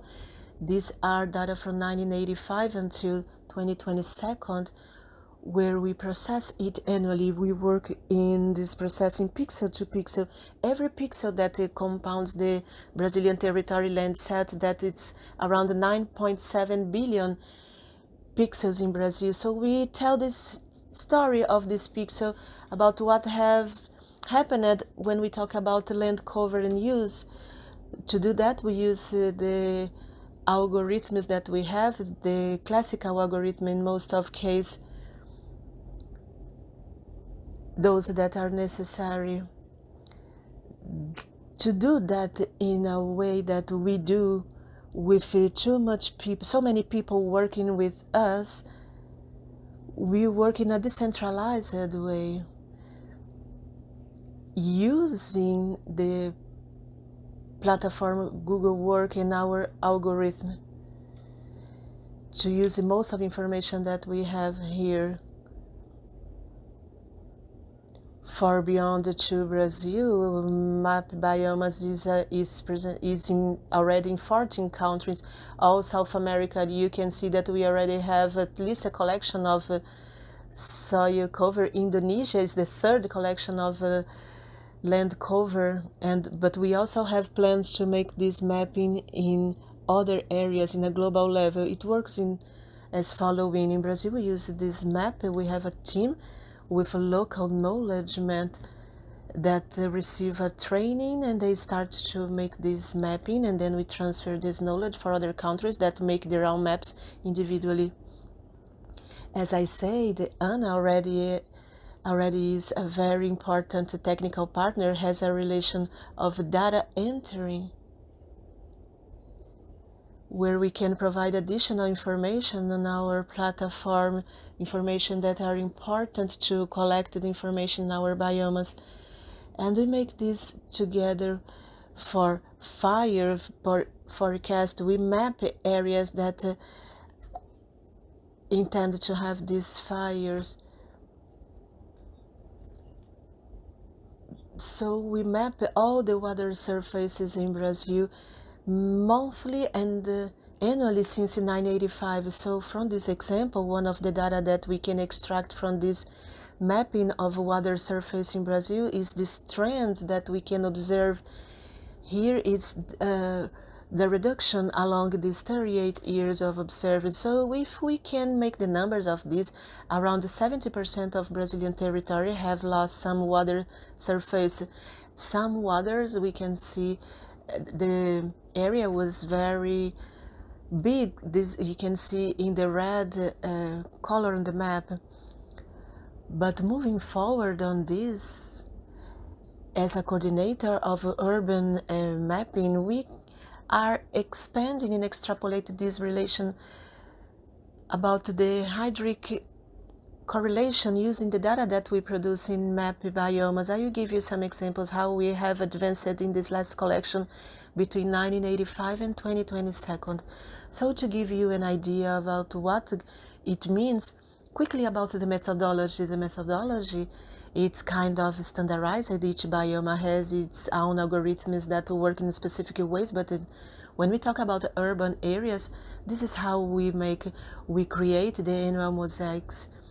So for each year, we collect all information and we get the average of this without shadow of clouds to compound this. In this mosaic, we put together a set of samples. We send this from urban and non-urban places. For urban areas, we are using random forest, and following this classification, we have two other steps. That's the application of the spatial filter, and the temporal filter is to ensure that this framework that we are applying, some morphological as elimination of groups of pixels lower than 20, these are holes that we cannot insert at least 30 pixels in this hole. And then we have a last step to adjust temporarily this series to eliminate the classification errors that would the temporal filters. We use mobile windows to ensure in a comprehensive way all the comprehension about this information, these regions where we have more confusion. All this information are available to be assessed, the how to do, but also the hubs that we have, the records, the historical can be changed, modified. When we get the resulting data of this processing, there are some things that we can mention about the Brazil urbanized areas from 1985 to 2022. We had approximately 1.2 million hectares in 1985, and we reached 2022 with 3.7 million of hectares. So today, urban area in Brazil represents 0.44% of Brazilian territory. Seems to be something small, but Brazil is a very big country. Just to give you an idea, if you compare with the area occupied by soy in Brazil, it's double than the urban area in Brazil. So Brazil has a very big territory. We can see that there is still a strong concentration in this urban area in Brazil. The first one is Brazil, followed by Brasília, Rio de Janeiro. This is something historical, but this process has been changed, as I mentioned. Basically, the urban area is tripled the size that it used to have in the beginning of the last 4 decades.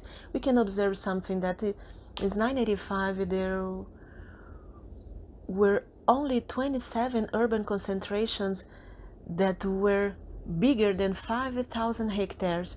So in 85, 27 of this urban agglomeration. In 2022, we reached 97 concentrations with at least 5,000 hectares. So we can see that these urban concentrations have increased a lot along the time and have expanded to other regions of Brazil, to beyond of our southeastern region. But even more interesting than this is that even with this urban growth, it's being reduced and it's reducing in a slowing path. If we look to the urban area as a whole, but if we split this for this according to the size of big cities, the big city has an average of growth of 2.6%. So if we look to the small cities, municipalities of 100,000 inhabitants, the growth is 3.6% to the year. The small cities growth faster than the big concentration. So we have this horizontal trend bigger than what we have done. So with this information, the first approach that we could do to understand and characterize better this urban growth, we make a cross-sectional approach. The favela slums areas that is measured by IBGE, with another information that we have available as a zone risk, the cross-section that I will show with you. So this is all done by Semadane and IBGE, and we had this result of polygonals with different risks of inundations according to their definition. But looking to this urban expansion that we call favelas, these areas defined with at least 50 houses. To compound this, there is absence of basic services and also land problems. The definitions that is put by IBGE, you can see that every 20 years the areas occupied by favelas in Brazil doubles. So in this growth of 1.2 to 3.6, it means 3 times the growth of our Brazilian population. If you look at the favelas, the same information showed a growth of 4 times. So among all the urban growth, 5% of it happening in some favelas. So we can see that between 1985 and 2022, favelas growth 124,000 hectares. And we could understand better that would be 124 football field, Brazilian soccer. So some cities, for instance, capitals like Manaus and Belém, we can get everything that growth between 1985 and 2022. At least half of these 2 cities were in favelas, in these more precarious areas with some susceptibility. Of course, in another cities, this growth was even bigger. I was just mentioning the capital cities as an example, but this is something very strong that shows this favelization process mainly in the northeast of Brazil.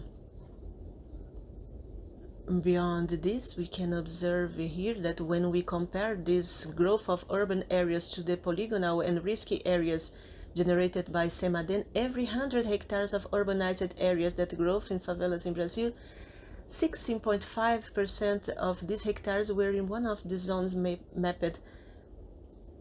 For instance, when you look to the biomas, we can see that this growth process in favela in risky areas, 16.5% of everything that growth. When you look at Cerrado bioma, this growth was the biggest one. It growth basically 6 times.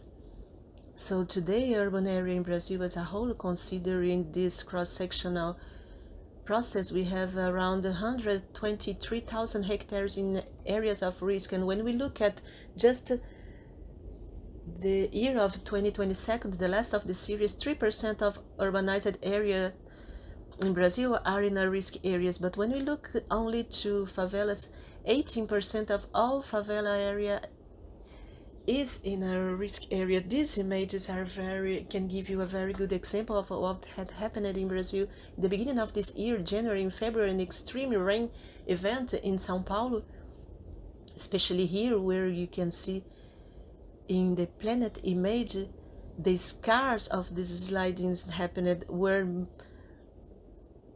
we had more than 60 deaths, and it happened, most of them happened in favela. To move forward in the hand model, a very interesting cross-sectional step we did, and we are thinking about doing this, is to get these urban areas and understand how it relates to the proximity of the water course. So using hand model, we have this vertically, each pixel of the hydric body, the closer hydric body, we did this cross-sectional of the whole Brazil with the urban areas of every year. We produce in map biomas, and we subdivided this hand model in some strips.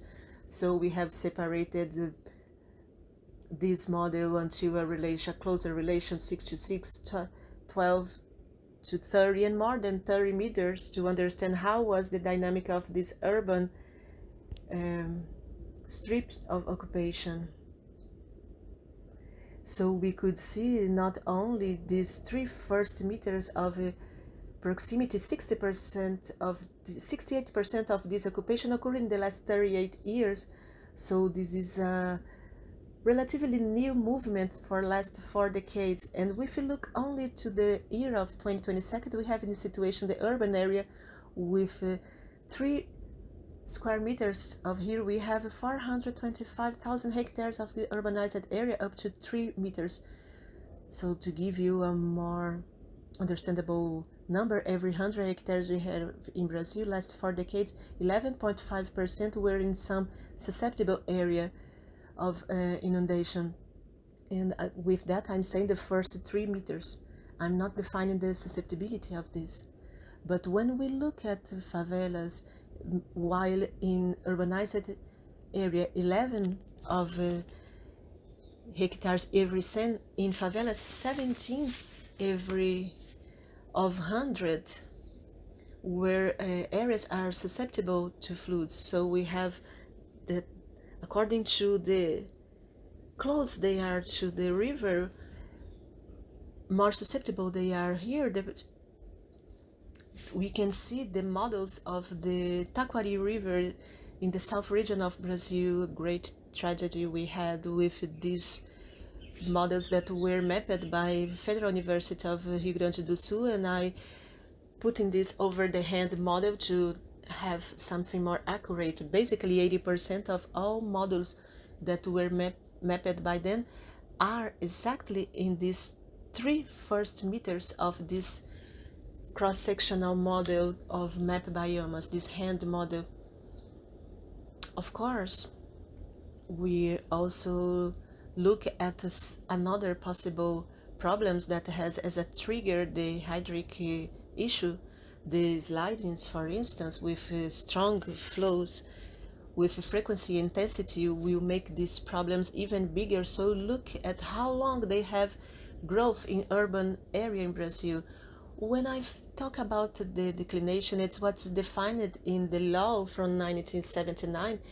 It's the law about urban land cover and land use. And we can observe that for most of the 98.8% of this urbanization is not in this area, are lower than 30%, but what growth in this area growth a lot, it grows 5 times compared to what you can move. And of course, it was already presented here with a high quality, the information of the atlas. Here we are not mentioning about the disaster regarding to flood, flash floods and others, all the disaster, but the correlation of incidence of these disasters compared to 1991 to 2022 to the growth of the urban area. So we can see the incidence, the amount of disasters occurred by urban area has growth. You see the curve of growth. When we see this incidence of this disaster by unity of urbanized has also grown 5 times in the last 40 years. So coming to the end, just to remind you, this part of map biomas are the people that have worked closely. Just to remind you, that's not something that I do alone. Map biomas is a very big institution. So these are the people that have worked in the urbanized area. I will stop right here. And once again, I thank you for the opportunity, and I'm open to discuss these issues. Thank you, Julio. Very interesting this work you are doing. We didn't have a complete knowledge. We have worked with map biomas. We have worked a map for water surface and also the deforestation, but this interaction of water in the urban area, it's extremely interesting. So we need to talk more certainly about this. This is the first event about this topic to update the Atlas of Vulnerability. I will ask Ana Carolina if she's here listening to us. Yes, she is. I just logged in. Hi, Ana Carolina. Welcome. Thank you for being here. Sorry for our delay in our webinar. If you could also present yourself and then you make your presentation. Sure. So I'm going to switch to English here because I know Jim is on the call and I want to see if he can hear me and if he can also see the slides. Carolina, I can see and hear you. Yay, good to see you, Jim. Thank you for joining us. You learned some Portuguese right now, right? I'm learning a lot. Yeah, thank you. Good. So I'm going to introduce myself. Do you want to go first, Jim, and introduce yourself? Thank you, Carolina. My name is Jim Murley. I'm the Chief Resilience Officer for Miami-Dade County. That's the large urban county where the city of Miami is located, and happy to be able to participate with my partner, Carolina. And yes, I'm Carolina Maran, and I am the Chief Resilience Officer for the Water Management District. So working very closely with Miami in all resiliency water-related questions. Jim and myself work very, very close. We have a lot of projects that we develop in partnership. So I'm happy to be here with him and this panel. So I'm going to start focusing a lot on the Water Management District. I was asked to give an introduction and some of the main points, but then towards the end, I'm going to let Jim talk a little bit about the studies that we are developing right now in partnership with the Army Corps. So without further ado, and I know we are kind of rushing to get some time recover here, I'm going to jump straight to an overview of the presentation. So 3 main topics. I'm going to first talk about observed trends in future water and climate projections. We have been doing some innovative work here, especially on identifying future rainfall. So I'm going to talk a little bit about that. How we detect flood observations in general and how we are kind of mapping flood risks, and then using modeling tools as well. So those are the 3 main topics, and I'm going to include a lot of the studies that we are doing to go over the scenarios. So Water Management District, we have 5 in the state of Florida. We are the largest and the most populated one. The very first one that was created Our mission includes mainly, this is the reason we were created. So first and foremost, flood protection. We need to protect communities from flooding. We also have a huge mission of ensuring water supply for all the population here in South Florida, and also for agricultural needs and the environment.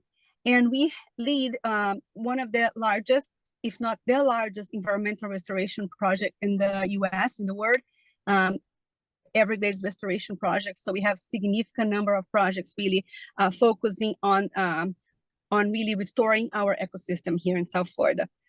Very extensive network, and I'm going to talk a little bit about these numbers in terms of what does it mean to have a massive water management system here in South Florida. So we know that Florida is a flat, very flat, low-lying area. We are basically a swamp, and in order to develop and live here, we needed to drain the land. So we needed to remove water from the land to allow for development to occur. And that happened in the early 1940s. And in 1948, after a series of major flood disasters occur in Florida, this project was authorized by the Congress.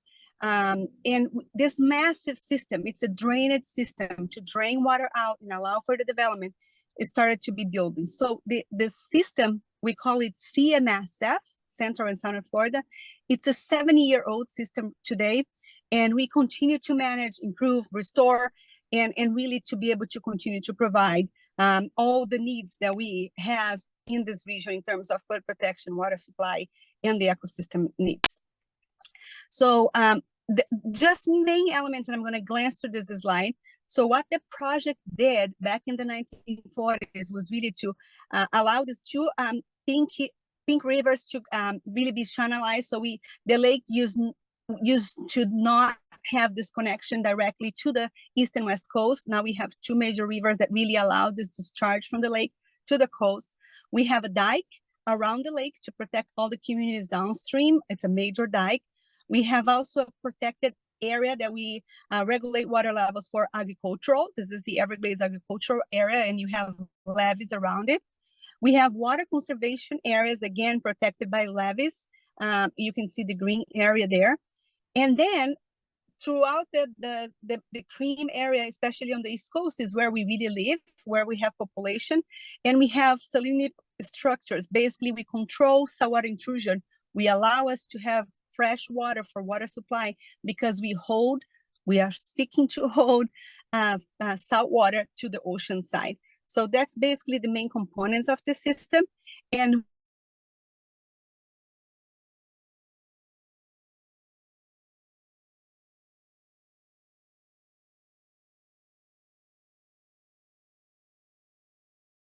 in the secondary system, and even at the tertiary, we have a lot of lakes and other conveyance storage that are operated by homeowners associations and private landowners.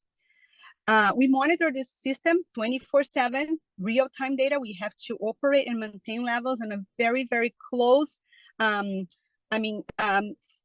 system, and we have to be able to understand those water levels at every second of the day. We are going through a major rainfall today, actually, right by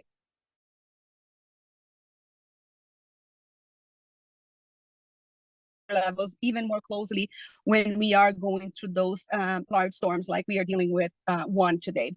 This is this is traditionally a dry season. This is a result of El Nino. We are facing this extreme rainfall events happening during the dry season. This is the second one in a row that we have in the last, I would say, less than a month. And we are managing the system to be able to respond to those events.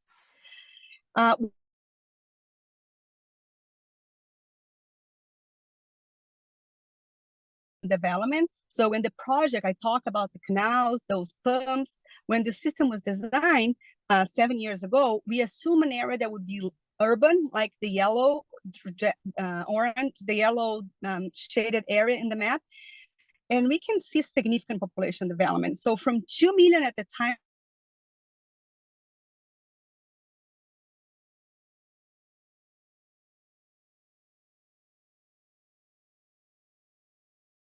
climate changing conditions. So really, We are looking and monitoring very closely those changed conditions we have here on the right. It's a link you can navigate later, but it's our water and climate resilience metrics. So we monitor trends in rainfall seasonality, wet season, monitor sea level. So we have a very extensive network of tide gauges throughout the coast. We monitor saltwater intrusion, ground evapotranspiration.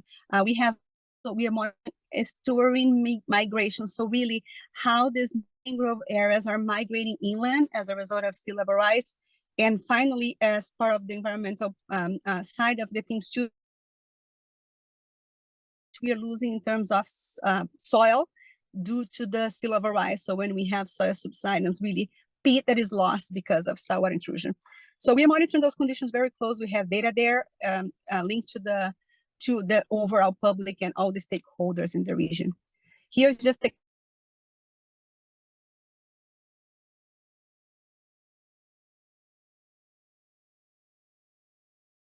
DB hydro system, and this is just the plot showing a very steady, significant trend upwards in sea level rises, in sea level rise here near the coast. In terms of projection, I'm going to jump straight to rainfall projections. This is one of our more recent efforts here in the region. We partner with the USGS, and we really look at every available downscaling data set at this point in the region, and we look at how those climate models are really fully able to represent rainfall in South Florida, and not only just rainfall in general, but like extreme rainfall. A lot of those events in South Florida are driven by convective, by those climate models. So we work very closely to review the science, to understand what we have out there, to refine those evaluations. And the latest and greatest report that we have in partnership with the USGS, return frequency period, we have calculated based on all this large set of climate models and downscaling data, a percent increase of rainfall into the future. So 30 years, 50 years from now, what the models are telling us. And I have links here. Again, it really helps us to really map those flood risks into the future. We have also a portal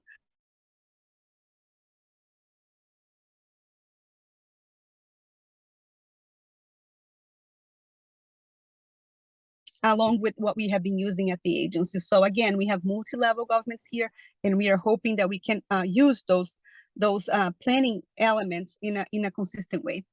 Just to give you an example, this is the numbers that we have for Miami. So what we see here is 1.06. This indicates a 6% increase.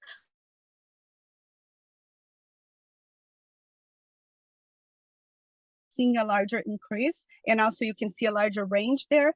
But basically for the 1 in 100-year event, which is one of the most widely used for planning purposes,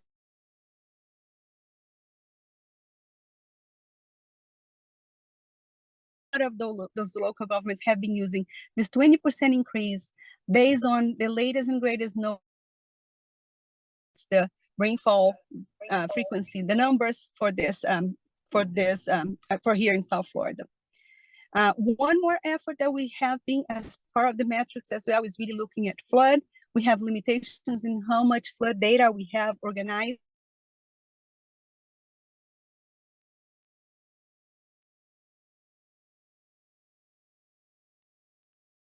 Information resource.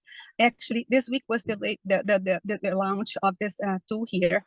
And we have here basically a map that shows all the past occurrence flood events.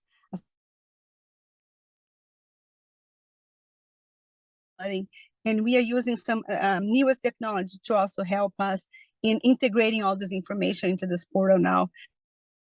Combination of many different tools that we use to measure flood risk here. Staff reports, flood sensors. We have environmental condition teams that can go to the field and measure high water mark. Anytime we activate our emergency operations center during major events, we send people to the field to measure high on surveys and a series of other technology. This is what I told about here in South Florida. So we have a series of data sets combined here in this flood resource that was put together this week. And I know the organizers in Mauricio asked me to focus a little bit on this new technology. It's ICE-I. I have the link here if you want to check. So this is, we have a series of F data, high water marks, sensors, and all of that, but we're still not able to fully capture flood extension in the region. We have been playing with a series of different data produced at a more high level, like larger areas, and we were not able to find any one that could give us the results that we were expecting until we were exposed to this ICE-I. This is actually a radar. It's a SAR data, newest technology that can really go through the clouds. A lot of of course, everywhere the flood events occur when we have a ton of clouds on the sky, and that limits the capacity of using other satellite data. But this technology here really goes through the cloud. And we are excited because it's fairly new for us. We are doing some analysis. We were exposed to that last year during Hurricane, and all the results that we got are showing very promising. So we have been working very closely with our GIS team to fully interpret this. Just a quick glance of 2 areas impacted by Ian, and which was this technology, the SAR technology in those areas. We tested, we compare, and our comparison quickly on what this tool is bringing to us. So basically in yellow, what you have there is what we call flood-prone areas. We knew those areas were flooding in the past. We knew there were kind of areas that require some attention, and we should direct resources like teams going out in the satellite images.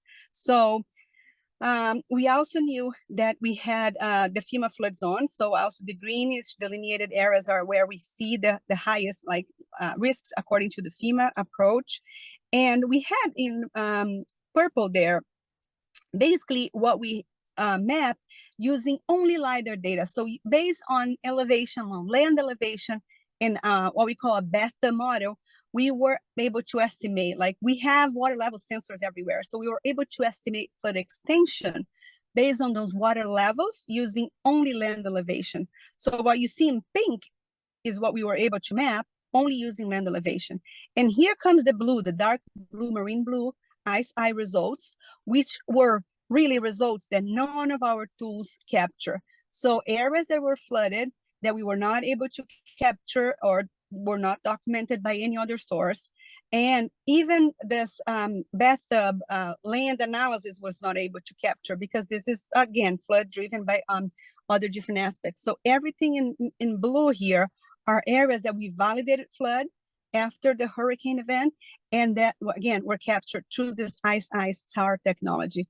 So we are learning, we have the satellites redirected to South Florida right now to monitor this rainfall event that is coming, and we're going to continue to be testing those tools.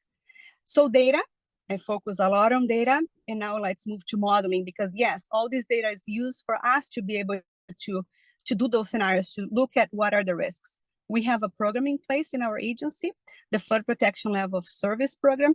It's a program that is out there for about a decade now, 10 years. We assess basin by basin, where we have, of course, population and business and areas that we need to protect. So you see here in red, all the most vulnerable areas, and also in dash lines where we completed the study. So we have about, I would say a little bit over half of our territory where the program is focused, already mapped.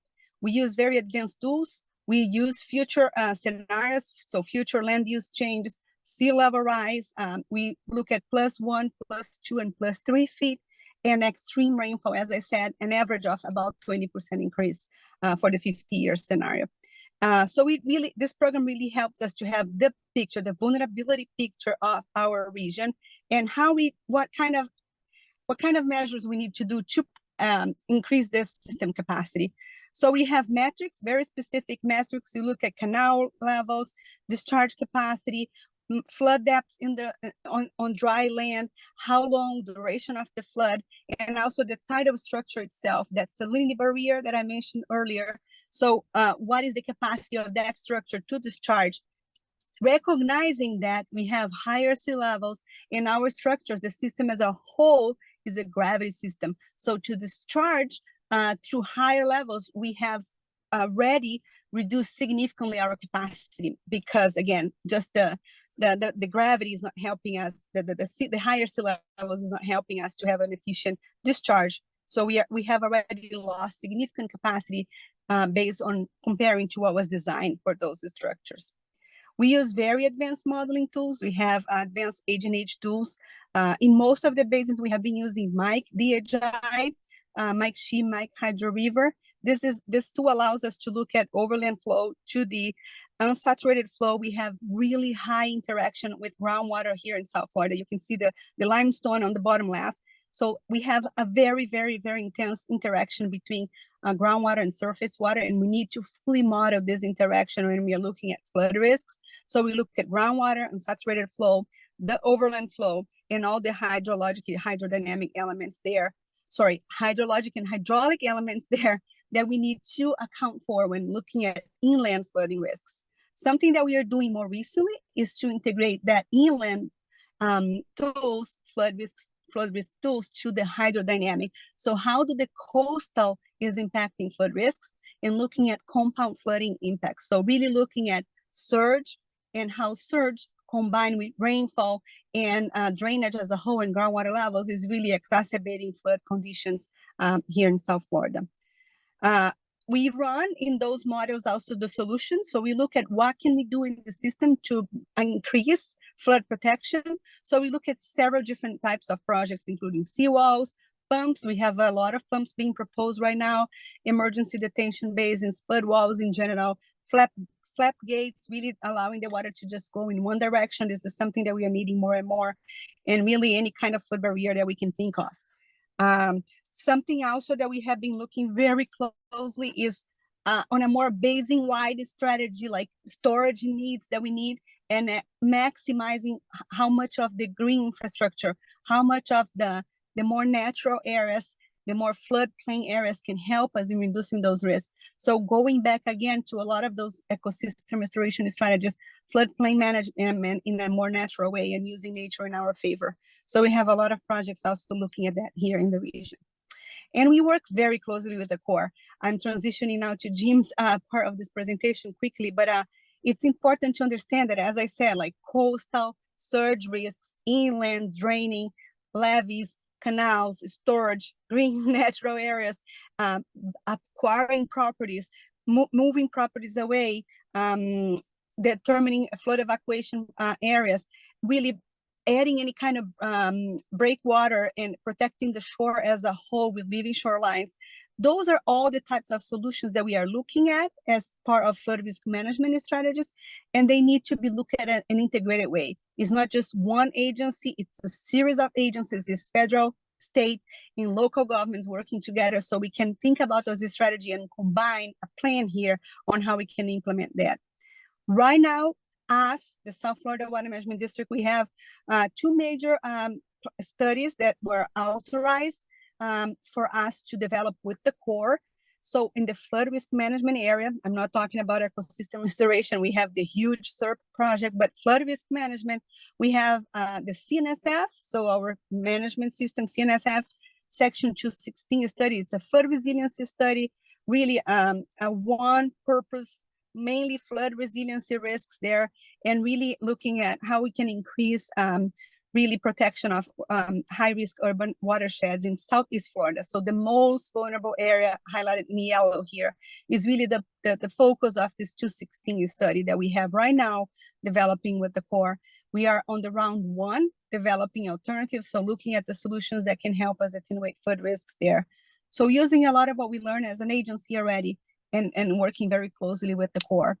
And next, as soon as we complete this study, we're beginning already to look at the comprehensive CNSF study. So the whole CNSF system, what else do we need to do? What are the other areas that are vulnerable? So this is going to be a much larger type of study with a lot of purposes. So not only focusing on flood risks, but definitely integrating further the coastal risks and additional elements that we have, all the purposes of this this project here. With that, I'm going to really transition to Jim. Here is just I'm entering to what Miami-Dade is also partnering with the Corps in a more local scale. So they are the local sponsor for all the coastal risk management studies being developed right now in South Florida. And Jim, I'm going to let you talk about the back day now. Thank you, Carolina. Can I do a sound check? Am I coming through okay? Yes, you can. If you wanna share, I will stop here. No, I just want to be sure my sound was coming through. Yes, I can hear you. Yes. Can you hear me? Perfect. All right. Thank you. And thank you to all to the hosts and the many people who have joined us. I would say from the outset, I represent one of the 17 large counties that Carolina's regional agency provides science information, data, and operations of the canal system. So as a local government, we are very dependent on working closely with our regional water management district. And I think you saw from her presentation the great depth of detail that they can go into. A lot, suffice it to say, the graphic images that you see trade down on the slide just basically would not be possible without the regional water drainage and water supply system. And that therefore it's a constant every day, every hour of the day, every year managed system in order to maintain. And the challenge was, as we understood that, we realized that with sea level rise, we couldn't rely on the extrapolating the past data, our experiences from the past. We had to understand the science was telling us that the systems that Carolina described to you had to be upgraded, or we wouldn't be able to have that beautiful landscape, which is a mixture of an urban and natural landscape. And that's my task as a chief resilience officer, is to take the data and the information that we get from our regional scientists to take advantage of the capabilities at the national level. And the United States government has the United States Corps of Engineers. They do work all over our country. In fact, and many times they work overseas. And they're a very valuable partner. So the far right of this graphic, you'll see the Key Biscayne Coastal Risk Management Study, CSRM. That's where I am today. I'm literally sitting in the village of Key Biscayne's office. The Corps of Engineers in the village is in the next room. I came out in order to participate. Carolina made sure I was on time. And this, I think, reflects the fact that the solutions that we're looking at across that graphic landscape are different. Out on the Berry Island, we're facing on one side the Atlantic Ocean in an area that often is subject to storm surge from hurricanes or just large storm systems that create erosion effects on our beaches, which are like in Brazil. You know, the beaches of South Florida are one of the most important tourism and natural resources we have. So we have to manage the beaches. We have to manage the coral reefs offshore, which are actually nature's way of breaking down some of the energy of the storm surge from hurricanes. But now we inhabit that Berry Island with a lot of people, and we have to make sure that we are thinking about removing them from the danger of a hurricane. But it's more than that. Even at high tides, with large storm events, we have flooding that Carolina described. That at king tides in the fall, sometimes the systems are flooding salt water during a sunny day.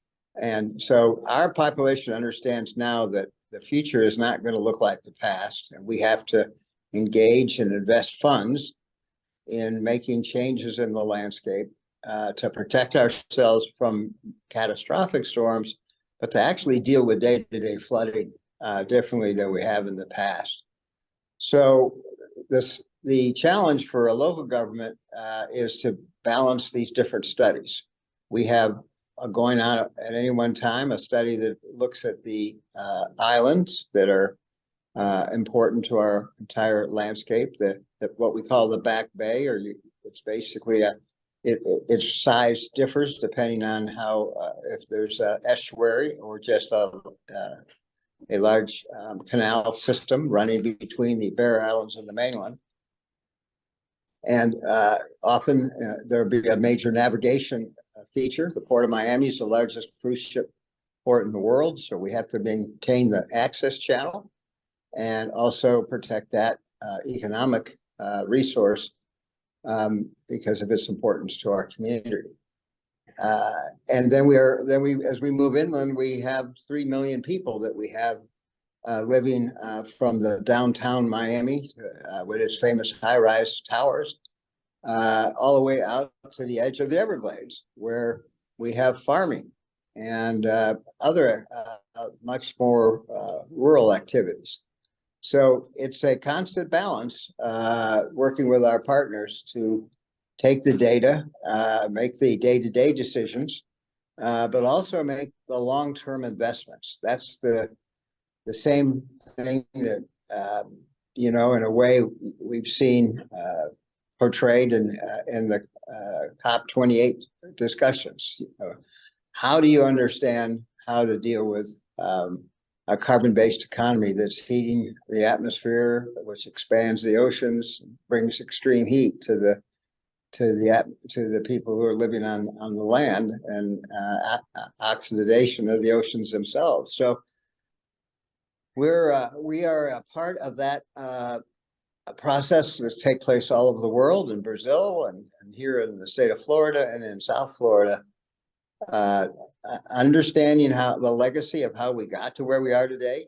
Mistakes were made, but that's why a large part of what we do with our partners from the federal government and the regional government is restoration. Really, we're trying to fix those mistakes. At the same time, balance the needs that the system provides to people, agriculture, and the environment. And then as we go forward, it's important to have the kinds of discussions we're having right now. We have the fact that we can use technology to have these meetings without traveling. It does reduce carbon emissions, and that's good. But we also, I think, benefit from having the face-to-face meetings when it's possible. And we work very closely with our universities, University of Miami, Florida International University, University of Florida. They're all present and have research facilities that both Carolina's department and we use to help us stay up to date and to train the important new employees that are going to be working in our institutions. So we welcome this the opportunity. I certainly wasn't sure when Carolina said, "Would you like to participate in this?" if I was the right fit, but just listening where I could and understanding that we share a lot of issues, and that we have a large Argentine community here in Miami. So please, if you ever visit and you're interested, let us know you're coming, and we're glad to do briefings at our office. Carolina has a branch office down here with her staff, so we would welcome the opportunity to provide on-site visits and talk through the problems and solutions that we're all dealing with. Thanks, Carolina. Thank you, Jim. So, Alan, Mauricio, I think we're back to you. Our last slide here is just if you want to get involved, we have links here for you to subscribe to our newsletter and opening for questions. Thank you, Ana Carolina. Thank you, Jim, for your words, for your explanations. And I'd like to ask if someone has any question, comment. I have asked people to write it down on chat. And I would like to ask you if you could be with us for more minutes. Maybe one of these questions you could answer then directly. Okay, no wishes. And now can we share the presentation, your presentation with the public? I will send it back. I will make it on PDF if necessary. And then you can share and you continue to coordinate. And once again, if someone need any kind of information, be in contact. I will type my email here on the chat, and you have all the links of this presentation, all the things you have said here, so you can access here and just send questions today, tomorrow, whenever you need it. Thank you very much. I really appreciate it. Hey, Alan, are you hearing me okay? Yes, I'm hearing you, Bill. How are you? Okay, great. Hey, I'm good. I had to call into the meeting, so are you able to get the translation if I use the phone to call in? Yes, the translation is going on, so we can speak in English, and we have the translators translating everything you're saying into Portuguese. Okay. Can you share your perfecto. screen? Hey, it says it's disabled, but if you would just enable that, I can share. Yeah. Okay, great. Well, boa tarde a todos.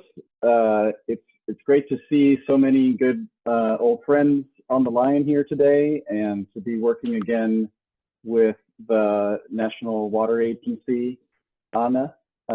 We have a long partnership between the U.S. Army Corps of Engineers and our partners in Brazil. So it's my pleasure to give you a short presentation today about the U.S. Army Corps of Engineers and what our newer developments are when it comes to climate change in the area of flood risk management.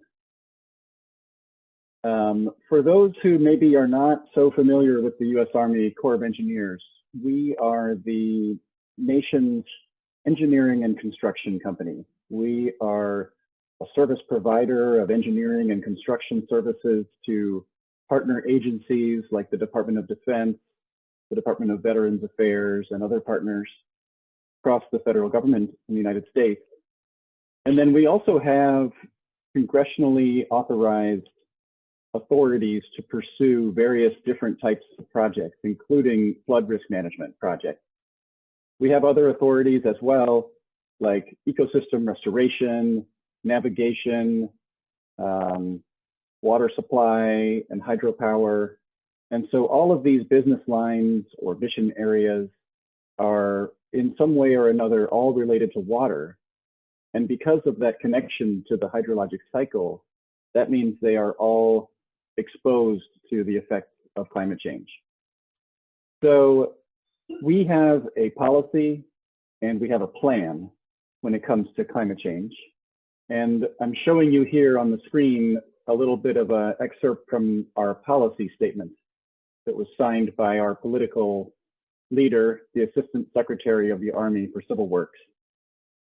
And first of all, it establishes a community of practice that is 300 or 350 or so people across the Army Corps of Engineers who are interested in climate preparedness and resilience and getting ready for the effects of climate change. Of that number, I would describe perhaps 25 as being subject matter experts. And those people are the ones who teach courses, they help us develop new tools, new guidance, new methods, and they help make sure that everybody in the Corps of Engineers knows what they need to know so that they can incorporate climate change considerations into whatever it is that they're doing. I'll also point out that there are other kinds of climate action going on across the Corps of Engineers. We are also working very hard to reduce our emissions, to pursue research and development, to do policy research of various kinds.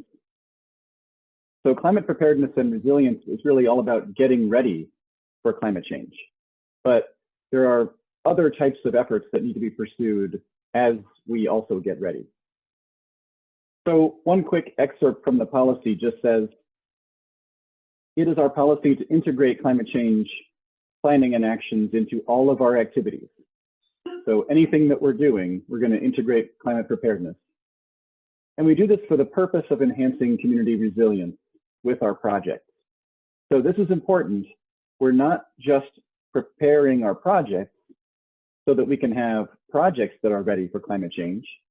The project is there to help the community get ready for climate change.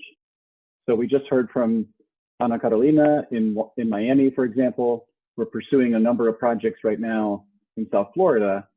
And if we make those projects prepared for climate change, then South Florida, by extension, will also be better prepared for climate change. So the infrastructure is really just a means to an end.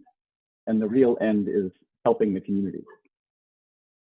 And we do this using the best available and actionable climate science and climate change information.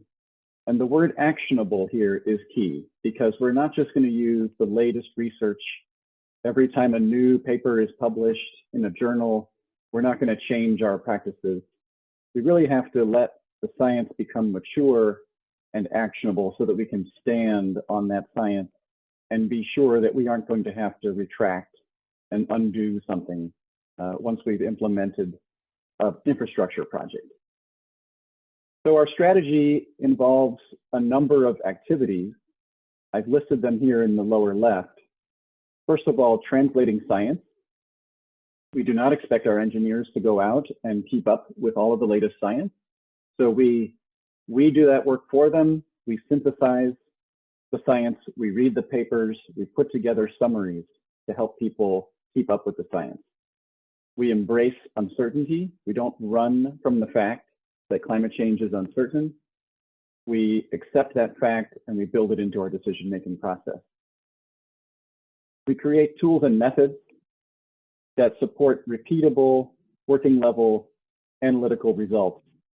And we really want to make sure that our efforts are scaled to the level that is appropriate for the project. So we don't do analysis just to do analysis. We only do enough analysis to support the decision. So sometimes that can be a very broad, simple analysis, and sometimes it has to get very detailed. But it all depends on what decision we're trying to make. And that's also the point of the fourth bullet there is a tiered approach.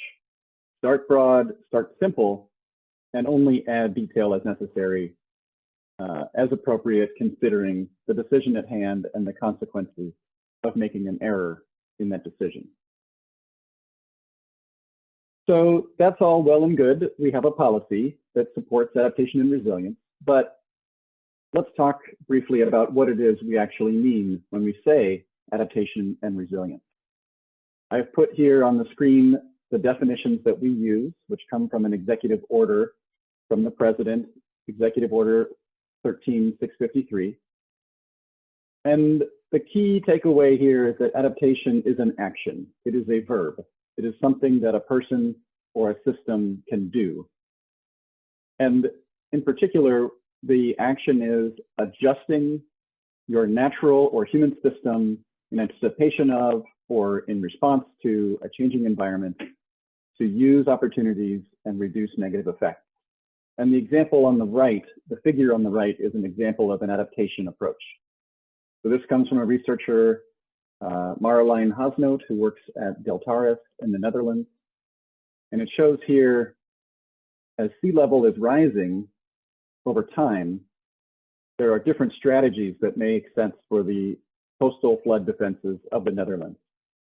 So the initial strategy is shown with the yellow line. And then when the yellow line runs into the sea level curve, the red curve, that approach, that strategy is no longer effective. And so we have a choice. We have to get on the orange line or we have to get on the red line. So it's a bit like taking the metro in Rio, for example. We have to leave the yellow, but we don't know if we want to go to the orange or the red. And so we have choices that can inform adaptation pathways. So by setting up our systems to be adaptable over time, we allow ourselves the ability to monitor conditions, and then when the time comes, make a choice to take a different approach. Now you see at the bottom of the plot, it shows lead times for the action. So the lead time is important because we need to monitor the conditions, and then we need to make a choice with enough time that we are not in an unacceptable condition by the time we make that choice. And then the second definition here is resilience. And resilience is a word that means different things to different people, so it's important to have a clear definition. And again, from the executive order, the definition we use is an ability to anticipate, prepare for, and adapt to changing conditions, and withstand, respond to, and recover from disruption.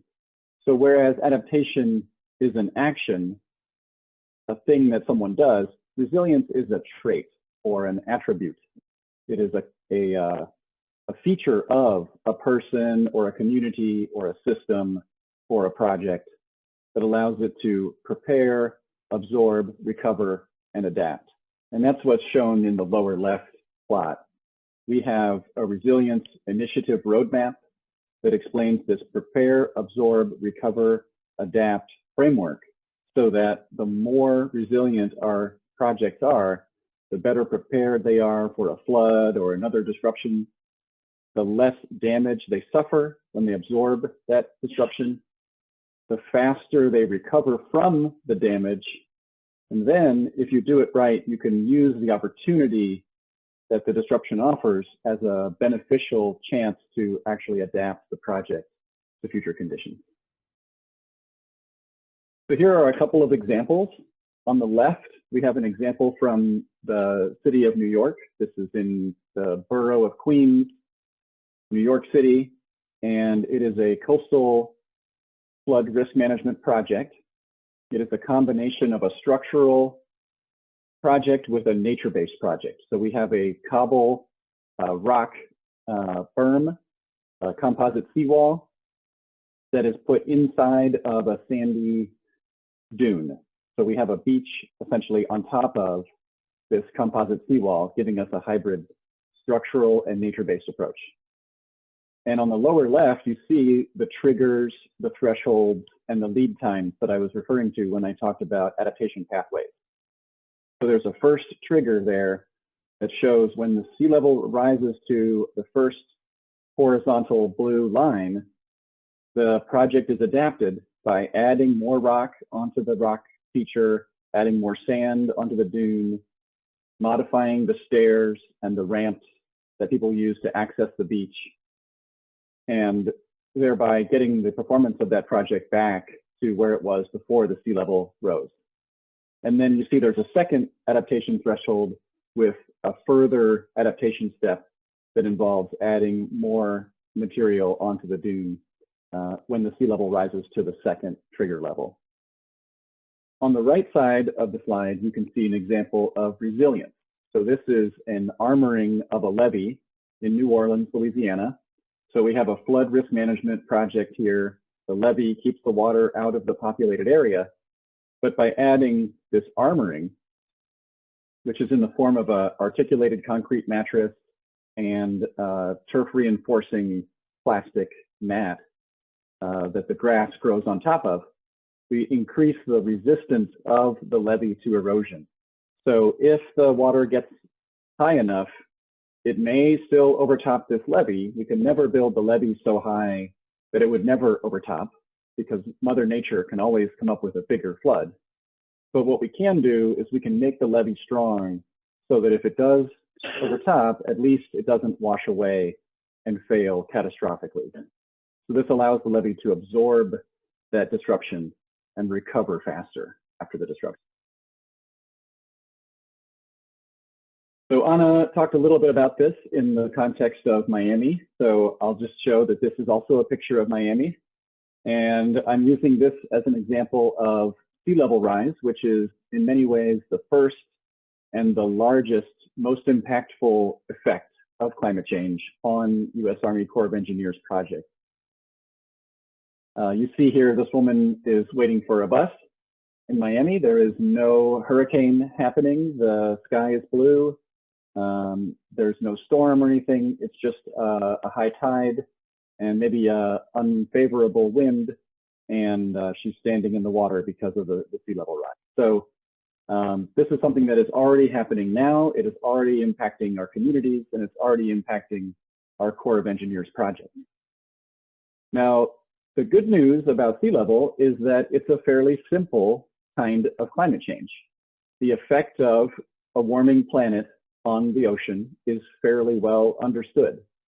The water expands when it gets warmer, and the world's glaciers and other land-based ice sheets melt and add more volume to the ocean, with the result of that being that if you give it long enough, the sea level is just going to go up. So there is no question that sea level rise will happen, and there's no question of what direction the sea level is going to go.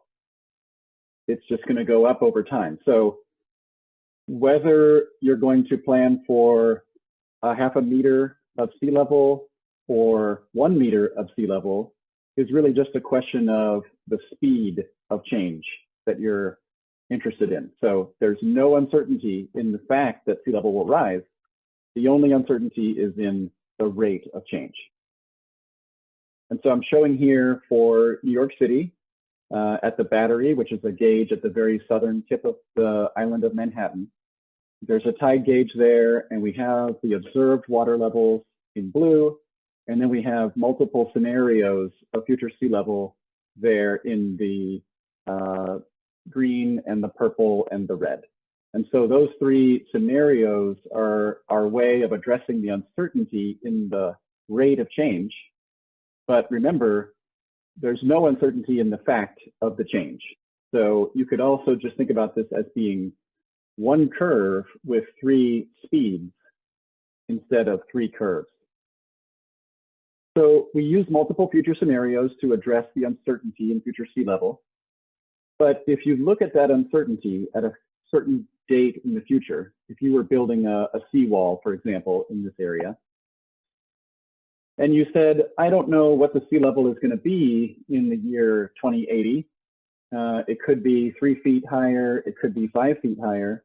It turns out that that kind of a question is very difficult for a designer to inform their decisions, because they have an analysis that doesn't really lead them to a clear choice. What we do instead is we take this question and we rotate it 90 degrees. So instead of looking at the uncertainty in sea level in the vertical sense, we look at it in the horizontal or timing sense. So we say, let's imagine that 2 feet of sea level in this case would be a problem for this project. Now we can use the scenarios to put a bracket on that time and say we might see that 2 feet in the year 2050. We might not see that until the year 2100. But either way, we can set up those adaptation pathways so that when the trigger is met, we can adapt the project. So sea level is fairly simple, but we still can make it easier on our engineers with tools. So instead of just giving them a manual or a requirement in a document that says you must do the 3 curves, we have had a lot of success with these online web-based tools. They make analyses faster and cheaper, more consistent across the agency, and also easier on our technical reviewers. So if you have a reviewer who is checking the work of an engineer, they can use the same tool that the engineer used, and they can confirm if they get the same answer. And so we have a better, more consistent product that's easier to check, so we can catch mistakes more easily. And the tool that we have in this case is called the Sea Level Analysis Tool, or SLAT. You are welcome to play with it. The URL there is in the lower left. It is available to the public.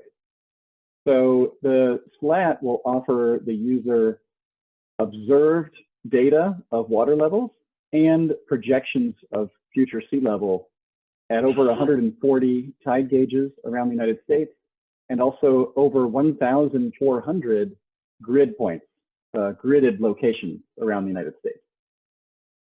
And so the user just has to go to their project area, select a gauge of interest or a location of interest, and they can see the observed data, they can see the sea level projections. They can also see extreme water levels. For example, the flood that has a 1% chance of being exceeded per year or a 10% chance of being exceeded per year. Those can also be projected. And we also allow you to look at other agencies' projections of sea level. So we have our scenarios that we use in our guidance, but for example, the state of New York or the state of California, they may have different curves that they use for their guidance. So you can also look at those curves at the same time in the same tool. Now, I said sea level is a simpler kind of a climate change. When we look at hydrology or stream flow in rivers, it is far more complicated. And that's because we just don't have that global scientific consensus like we do with sea level, where the glaciologists and the oceanographers of the world are all pretty much in agreement that future sea level will be somewhere between about 0.3 and 2 meters higher in 2100 than it is now. That's not at all the case when it comes to hydrology and stream flow. Some rivers will go up, some rivers will go down, some rivers will go up and down and become more variable.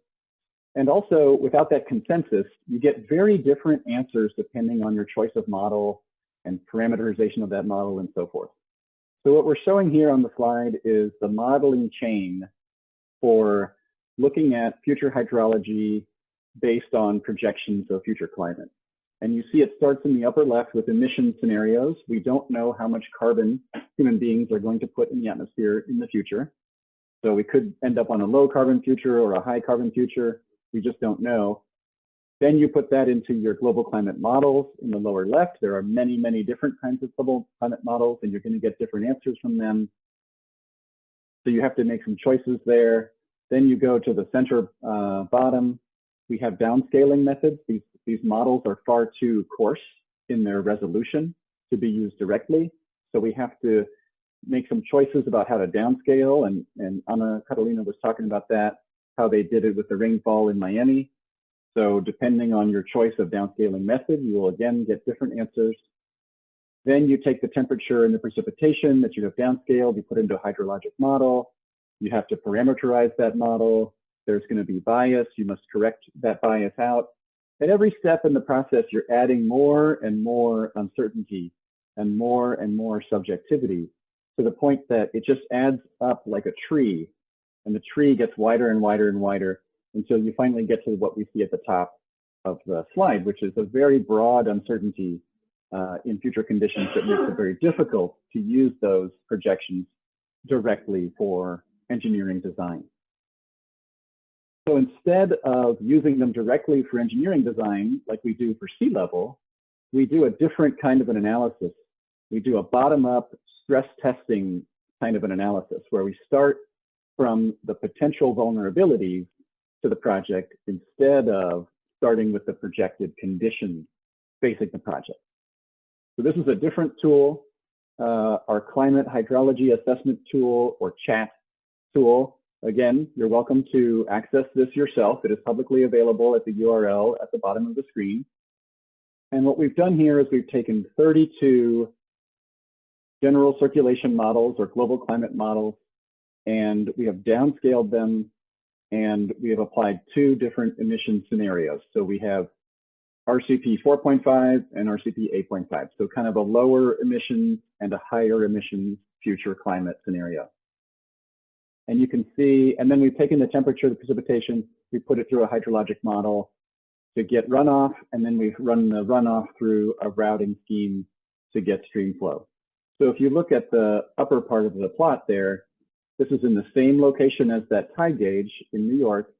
We have the Hudson River flow change compared to the current conditions or to the simulated past conditions for the low emissions and the high emission scenarios in kind of the middle of the 21st century and then late in the 21st century. And you can see that there are differences from today, but they're very large in uncertainty. And so it's low confidence in sort of exactly what the conditions will be in the future. And you can see the same thing in the bottom plot as well. we have the range of outputs that you get from the different models. Even if you look at the separate emission scenarios, you still have quite a big range in the models. And it can be difficult to use that in a direct engineering design kind of way. So what we do is teams look at the potential vulnerability of the project first, and then what evidence there might be for the kinds of changes that would expose that vulnerability. And this is how it looks in our guidance document. This is our Engineering and Construction Bulletin 2018-14, which is our guidance for how to do this kind of bottom-up stress test analysis. And in this table, what the team does is they look at a particular element of the project. So in the upper row of the table, we have a levee, and we can consider a potential vulnerability where we might have increased precipitation. And the effect of that trigger would be a hazard where flood volumes are going to be larger and they might be more frequent than in the past. So that would be a problem for the levee.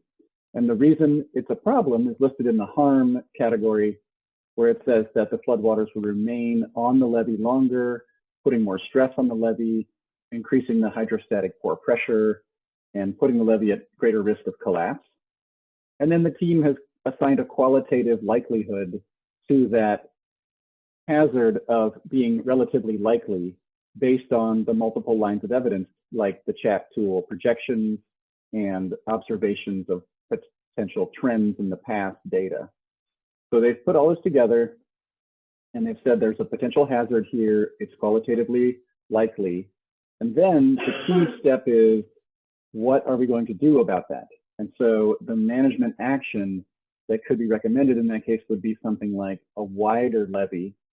If you make the levee wider now, that means you can add height later as needed without compromising the stability of the levee. So here's an example of how you can do that bottom-up approach that allows you to make decisions under deep uncertainty when you just don't have the ability to predict the future in the hydrologic regime in the same way that you do in the sea level regime. We do have some upcoming efforts that I'd like to highlight briefly. One of them is in the area of compound floods. I know this is also very important to our partners in South Florida. A compound flood is any flood where you have multiple forcing mechanisms at the same time. So you could have a surge in the river, a hurricane storm surge that's propagating up a river at the same time that there's a river flood coming down. And so the two kinds of forcings combine and make a flood that's much worse than it would be with just the river flow or just the storm surge. So if you look at the upper plot, we have a research here from Ahmed Maftakari, who is at the University of California at Irvine. And what he's showing is that if you just run the storm surge model and you just run the hydrology model, and then you take the maximum of the two, you actually underestimate the risk in this crossover area where both processes are important. So we don't want to underestimate the risk in that critical zone.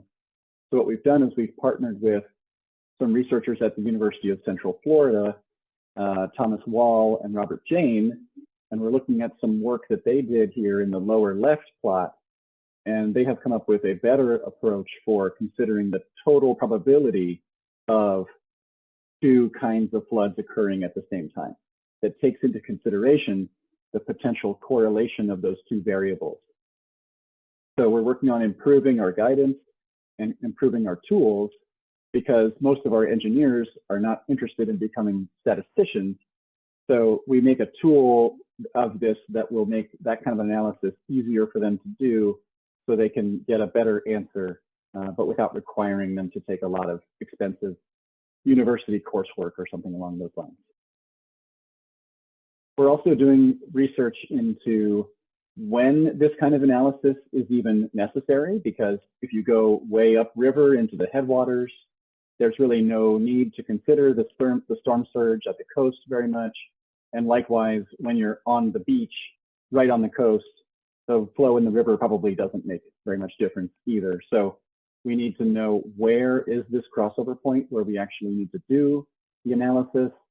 And then we also want to understand more about the durations of these events and what happens if you get two shoulders of the event at the same time rather than just two peaks at the same time.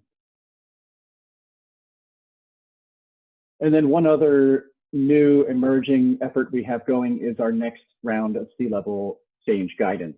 So sea level is computed on a 19-year moving average, because that's how long it takes for the Earth and the Moon and the Sun to complete their orbits and return back to where they were and restart the tidal nodal cycle. So every 19 years, the United States government recomputes the sea level, and they're going to be issuing a new sea level in just the next couple of years. So we are going to have to update our guidance and make sure that our three scenarios, our curves, are starting again in the right year so that they can be aligned with the proper sea level. You can see on the upper left plot the change in sea level over time as the government has updated those computations. This example coming from Boston, Massachusetts. At the same time, the government will be updating its geodetic datum as well. So the frame of reference against which we survey the heights of all of our levees, all of our pumps, all of our sea level, sea walls, all of our water surface elevations, for that matter. All of those things are also going to be changing in the next few years because our National Geodetic Survey is also updating its datum. So here's an example from Louisiana. You can see differences of 30 centimeters or more depending on which datum is being used, which geoid model of the Earth's gravity is being used to establish the plane of reference for the surveys. So when the geodetic datum is updated, the height of the ground and the height of the water will change. When the sea level is updated, the height of the ocean will also change. So we need to update our guidance for that. And we're also looking at some other considerations like how to use nonlinear extrapolations of sea level, how to account for possible changes in storm type and storm frequency. So we have a lot to do as we update our sea level guidance in the next few years. And finally, I'll just make a quick pitch here for our tools. Again, the majority of these tools are publicly available. So I invite you to go to our website, which is called Core Climate. If you just Google Core Climate, you will find the website, and you are warmly invited to try our tools and offer any feedback you have on these tools or syntheses or other products. So upper left, again, is the chat tool. In the center, we have a time series toolbox to help you detect any changes in the past in data that you may have interest in. On the right side, we're looking at some syntheses of climate literature. So I really can't stress enough how successful the tools have been for us. It's really been a great accomplishment. It really helps our engineers to do their work. So that's all that I have time for today, but I'll just summarize by saying that it is the policy of the U.S. Army Corps of Engineers that we consider climate change in all of our missions, operations, programs, and projects, that the first and the most impactful climate change we see in most cases is sea level change. But the good news about sea level change is that it's relatively simple. Over time, it just goes up. So if you were expecting 1 meter of sea level change and you only got half a meter of sea level change, just wait longer, because it's really just a question of when. And so that allows us to bracket the future conditions with multiple scenarios. That is not the case when it comes to hydroclimatology. There is just so much uncertainty when it comes to future stream flow that we can't, at this time, create the multiple scenarios approach. So we do it a different way. We use a bottom-up approach that allows us to make decisions under deep uncertainty, beginning with the potential vulnerabilities and then moving on to the multiple lines of evidence. So once again, I'll just say thank you for the opportunity to speak today. Muito obrigado. Great to see everybody. And if there's any time, I'll take questions, or I can just take them in the chat. Good afternoon, everyone. I will talk now about our acting in Brazil in this flood issue. So briefly, we have our units. We work all over the country. We cover all our territory. Our mission is to produce and divulgate geoscientific knowledge with excellence, contributed to the improvement of life quality and sustainable development of Brazil. So beyond our acting, we work together with ANA in our hydrological network. This is the net we operate. We operate this since 1970, and it helped us in the second part, that is the flood warning system. This is also a partnership with ANA, and we are working with 17 hydrographic basins, and then we make the detailed situation of each municipality. We follow the floods here. We can see the biggest flood we have in the north region of Brazil, in Amazon, Porto Velho, and different localities. Here it was already mentioned in another presentation, the capacity to surpass the flood. Here, for instance, we have here for Rio Branco, it was done today. You said today, it's another territory, and we are predicting an increase of the level of this river. So we work with short-term and long-term, and we made a reference here. Rio Branco has another level of flood. How do we do that? We have here the reference levels. So we have severe flood, alert and attention. This flood, this level of flood, is when we have this first house, the same place that is impacted. This is an animation that can show a risky area and a damaged area. So this threshold is what we call inundation area. When the damage of the municipality, we can start to see the first damage. And how do we collect this? We go to the field. We have some stations that we operate. We find the same place that was impacted by the flood, and we mark this. So we make all the follow-up with this gauge to check the reference level, and we check this until the lower level. And then we have this reference for this city, and this will be the reference for that municipality. And then we increase the level. We already have some municipalities that would have another kind of damage. So this is the first issue that we work here. For instance, we have a city in Governador Valadares, state of Minas Gerais, the first house that was impacted. This is the level reference, the flood level reference that we have. And we have this hydraulic modeling, where we have different strains that could impact in the city, and we can increase the frequency and the intensity of this flood in each municipality. These are jobs that are done slower because we need to analyze it case by case. We need images with a high quality, optimum quality. We need to collect different data to make this prediction, but we are expanding, so all our alert system are expanding. So these are the two references of levels that we have, that we used to say that we are using, and what is the intention of the flood. We can calculate, and we have all the rain gauges, the pictures of the pluviometric stations that we are collecting to have these references. Another job that we do in the hydrological part here in Brazil, it's the susceptibility map. And then we have the remote sensoring.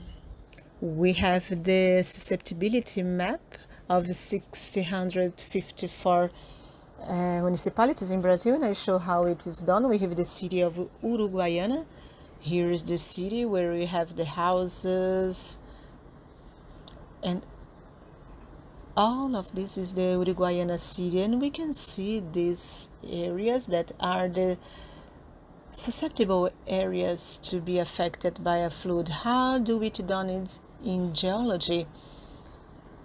We have different points, a classification that we do, and we have the relief classification, altitude, and we integrate the hand classification and final map. We integrate this. The first part of this classification of these geomorphological characteristics, we understand the geomorphological characteristics of the regions. We have the optical images, and then we can have the limit of each areas that we have. We can say geomorphologically what is the trend of each region, and then we generate a map. Here, for instance, we have a map that is generated for different types of ground and how the areas are classified, and they are likely to be impacted by this flood. But then we already have the map. Then we have the altitude problem. So an area that, for instance, has 600 meters, another one that is 5 meters above, they would be susceptible in different ways, one with lower and another with higher susceptibility. And to use that, we use the hand model, Fusion hand modeling, to detect in those areas that were classified geomorphologically the different things we have a characteristic to identify in medium or low or high risk. And then we have the final map, the models of a high susceptibility, low or medium susceptibility into this, not only the area of that municipality, but the whole municipality. So to finish this, we have in this scenario, we have these two first products, and into what we say the geomorphological thing, we have another product that are the risky areas by flood. This is more for urban areas, and we need to make a geoprocessing. And then we go to the field and collect the data of the impacted areas, and then we mark these areas, the risk areas for floods. So this is what I want to tell you, and I am open for any kind of question and information that you need.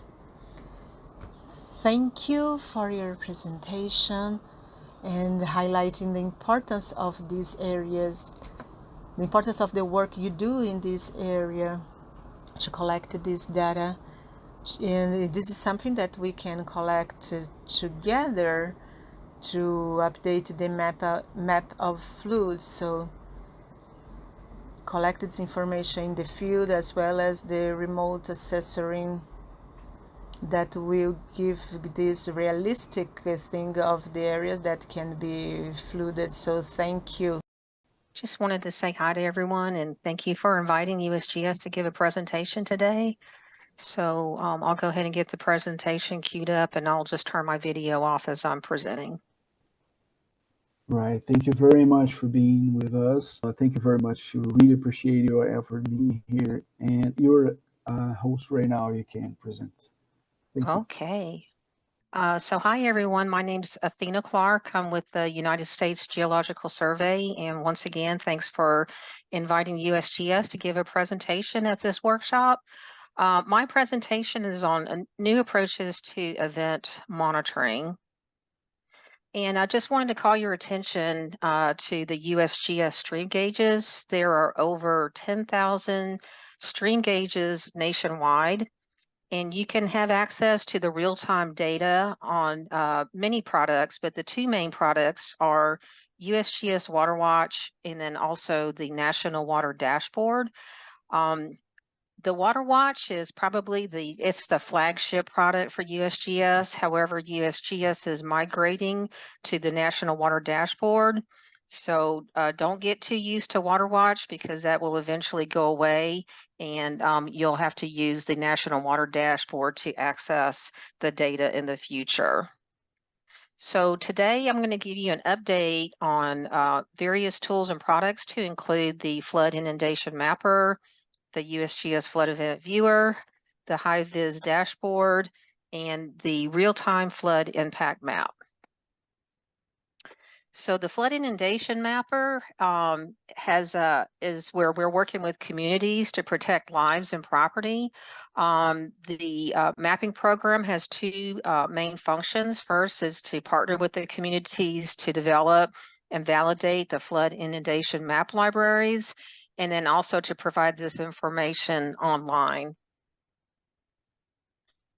So if you look at the mapper, you see all these triangles. Those are the locations where the flood inundation map libraries exist. And you can click on the triangle to expand that information further. When you click on the icon, you'll see several tabs going across. And the first tab is on site info and conditions, where you get the station number and the current conditions. Now there's a slider bar that you can see on the upper left. I don't know if you can see my pointer here. There's a slider bar that you could use to slide the gauge height up and down. And so, for example, I've got this gauge height set at 9 feet, and this gives you an idea about the flood extent when the gauge height is at 9 feet. And then also, I could slide the bar all the way up to 33 feet, and then you can see the flood extent at 33 feet as well. You can also use your pointer to hover over and get the water depth in that area as well. The next tab is the actual hydrograph, where you have the current conditions relative to the forecast conditions as established by the National Weather Service. And then there's a historical flooding tab. Within that tab, there's actually two tabs. The first one is the top 10 annual flood peaks. And then the second tab is the annual peak floods. And this particular gauge goes all the way back to 1895. We also tie this information to HAZUS. So based on the layer that you select, you can also get an idea about what the losses are, the total losses. And then links to the various metadata and API services. And some gauges have webcams, and so you have access to the webcams as well. This is another new product called the High-Vis Dashboard. And there are several gauges that have cameras nationwide. There's over 500 cameras, and we're adding them at a rate of 5 to 6 a day. Many of the sites pair still frame images with an interactive hydrograph. And I am the Coastal Storm Team leader for USGS, and the Coastal Storm Team is a large multidisciplinary group of folks comprised of USGS and select partner agencies that you see listed there. And we're activated as necessary in response to tropical and extratropical storms. So we have folks from NOAA, FEMA, Corps of Engineers, state agencies that call in, and it's our collaborative space, so we can hear from each agency what each agency is doing in response to that storm. Now, USGS operates and maintains the over 10,000 stream gauges nationwide. These are permanent gauges. I've got an image here on the upper left. But during hurricanes, we increase our data collection. We deploy pressure transducers ahead of the storm to document the timing and magnitude of the storm surge. We'll put out temporary gauges, also known as rapid deployment gauges, at ungaged locations or at places where permanent stream gauges have been damaged. And then depending on the nature of the storm, some storms will cause a lot of flooding. USGS will go out and collect high water marks to document the extent and magnitude of that flood. And most of this additional work that we do is covered by the Federal Emergency Management Agency. All the data that we collect during hurricanes is put into a product called the USGS Flood Event Viewer. And here you see the Flood Event Viewer for Hurricane Ian. The key about the Flood Event Viewer is the word event. So there's no other USGS product that is a compilation of all the data that's collected for a particular event. And so for Hurricane Ian last year, USGS deployed over 390 pressure transducers ahead of the storm. You can view the data and download the data from the Flood Event Viewer, and you also have access to all the real-time stream gauge data at this site as well. Now, the data that we collect during the storms, those pressure transducers that we install are not real-time.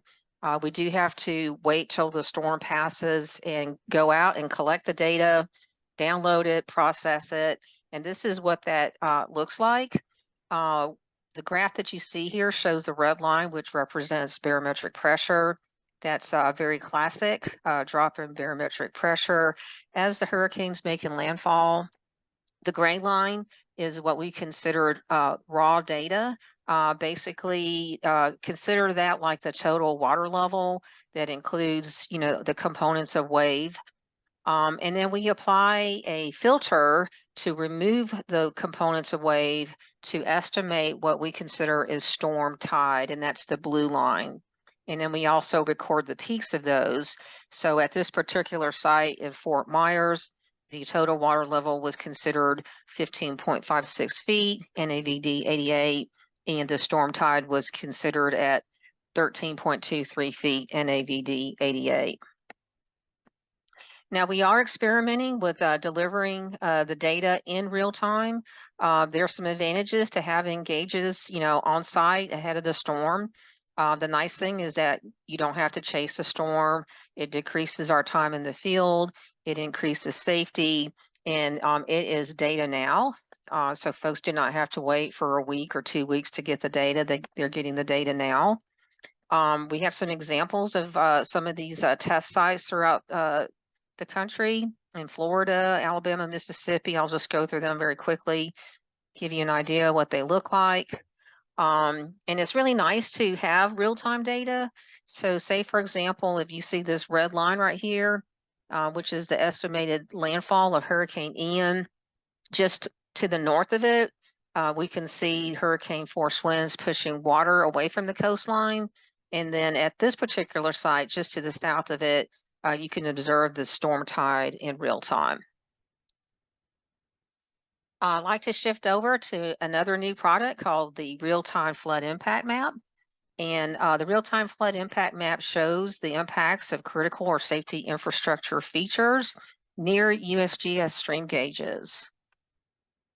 And so this idea came from just comments from the public, you know, viewing the hydrograph. There's often a question.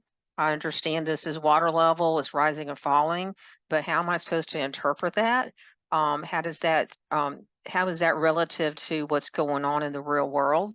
Here are a few questions that came in from the public. Are there any classes that can teach someone as ignorant as myself what all this information means? How do I apply this to my home and roads? And then the other one here is perhaps too local, but can you tell me at what gauge height does Highway 730 flood? So back in 21, USGS, NGWA stands for Next Generation Water Observing System, funded the development of this real-time flood impact map. It lets the gauge tell the story of the flooding conditions going on in the vicinity of the gauge. And basically, we will go out and we survey the height. We survey the height, and then we also get the location of various features such as bridges, roads, and we associate that with the nearest USGS stream gauge. And when the gauge height exceeds that surveyed elevation height, then a special icon will appear on the map showing that location may be flooded. So when you go to the real-time flood impact map, you'll see all these white circles on the map. And those are the locations where we have currently conducted the survey. Also at the site, there's a date picker where you can go back in time and retroactively view the flood impacts. This is not a flood warning system, but it can be used to convey those immediate flood risks by showing those locations where flooding may be currently or soon occurring. And we have many different additional layers on the product to include access to the stream gauges, FEMA's flood hazard layer, we've got radar, we've got the watches and warnings, and we also have the NOAA tide gauges on there. And here recently, we have a Spanish version of the product. So if you do see an icon, that means that there's flooding going on at that location, and you can click on the icon and you'll get this pop-up. And in that pop-up, you'll see the hydrograph, but in addition to that, you also see the elevation of that impact, such in this case here, it would be a road. The nice thing about this is if the site is a flood forecast site, we will also show the forecast. And this is very important for local emergency responders because now they will not only know that, for example, in this case, the road is flooded, but actually how long that road will be flooded. That would help them determine how long to keep that road closed. There's also a subscription to a product called USGS Water Alert. And Water Alert is where the user can subscribe to the gauge. You don't have to look at a computer all day long and look for the data. Basically, you can subscribe and let the data come to you. So in this case here, if I want to be notified that this particular road is flooded and I know the elevation is 8.2 feet, then I can use Water Alert to subscribe to that. And once I get the notification via email or text message, then that's my cue that the road is flooded. Some additional information is USGS is working on developing an API for this product, which will allow us to incorporate it to other USGS products, such as the National Water Dashboard. Other agencies, such as the National Weather Service, can incorporate it into AHAPS, and Google Maps could also incorporate it. We currently have a JSON output file. And right now we are going through a discovery project within USGS to determine where we should add this additional flood impact layer. And there's consideration to add that to the National Water Dashboard. Some science centers are getting very, very creative. So if you look at the map now, we're have already surveyed over 350 flood impacts. We are partnering with Silver Jackets Corps of Engineers to get some surveys done. And we're also exploring ways where we could possibly use LiDAR to pick off the elevations. Here's a screenshot of just last week where this was a Silver Jackets project where the Corps of Engineers did the surveying. And this was in alignment of the atmospheric river that occurred in Washington State. And at the same time, we just finished up the project and had entered the flood impacts. And we can also see these flood impacts on this map now as a result of that. So this particular road, actually, I checked this morning, is still flooded. Just changing gears here a little bit. I just want to go back to these gauges. They have a very small footprint. We've been testing them in coastal, but they can be used everywhere. And one of the things that I do with my job as coastal storm team leader, I do look at our gauges quite often. And many times I hear, about flooding, flash flooding, and I don't see them on USGS National Water Dashboard. And the reason for that is very, very simple, is that you need to monitor the site in order to know what's going on there. So it's a very simple answer. Here's an example of Hurricane Henri with New York City, streets flooded, basements flooding. And if you look at USGS Water Watch or National Water Dashboard, you don't see that, and that's because we don't have monitoring at that site. So the reason why we call a stream gauge is because it's in a stream. But Yes, we could monitor storm drainage systems. We can monitor for street flooding. And if you think about the very small footprint of some of these sensors, they can be installed on telephone poles and light poles. We could survey in the elevation of streets and put that elevation into the real-time flood impact map. So this is the early concept of the product, and special thanks to our next generation water observing system that turned this little cartoon into a reality. And it's all about just letting the gauge tell the story. So what's there 24/7 during flooding? It's the gauge. So it's just so simple. It just might work. The nice thing about the product is that it is very inexpensive. All you need is a string gauge, and all you need is a surveyed XYZ, latitude, longitude, and elevation. And this gets to the heart of the USGS mission, which is to provide data to protect life and property. And the really, really nice thing about this product is that you don't have to be an engineer or a scientist to understand the hydrograph. You don't have to try to interpret the hydrograph. And that concludes my presentation. So thank you very much for inviting me, and let us know how we can help you. Thank you, Athena. Thank you very much. We appreciate your presentation. We do have lots of questions, but don't have the time to ask you right now. So probably we'll stay in touch and talk more in the future. We do have, similar problems related to how to maintain this large set of stream flow gauges and what to do with those gauges when you have a flood, because lots of the times the gauges are, washed away with the flood and have to fix them again. So it's kind of operation of the gauge are some of the problems we face here. But hopefully can have more conversations and more contact in the future. Thank you so much. Now I'd like to transfer the floor to George Bartolo of CEMADEN. Good afternoon, Alan. Good afternoon, everyone. So once again, good afternoon, everyone. I will make my presentation right now, and I hope I will try to fit this presentation on the time, but I will talk a little bit about what CEMADEN does, this National Center of Monitoring and Alert for Natural Disasters. And this presentation will be done not only by me, that is George, but also by the researcher Mariane Assis, and she'll talk a little bit about what was already mentioned here and other times in this workshop.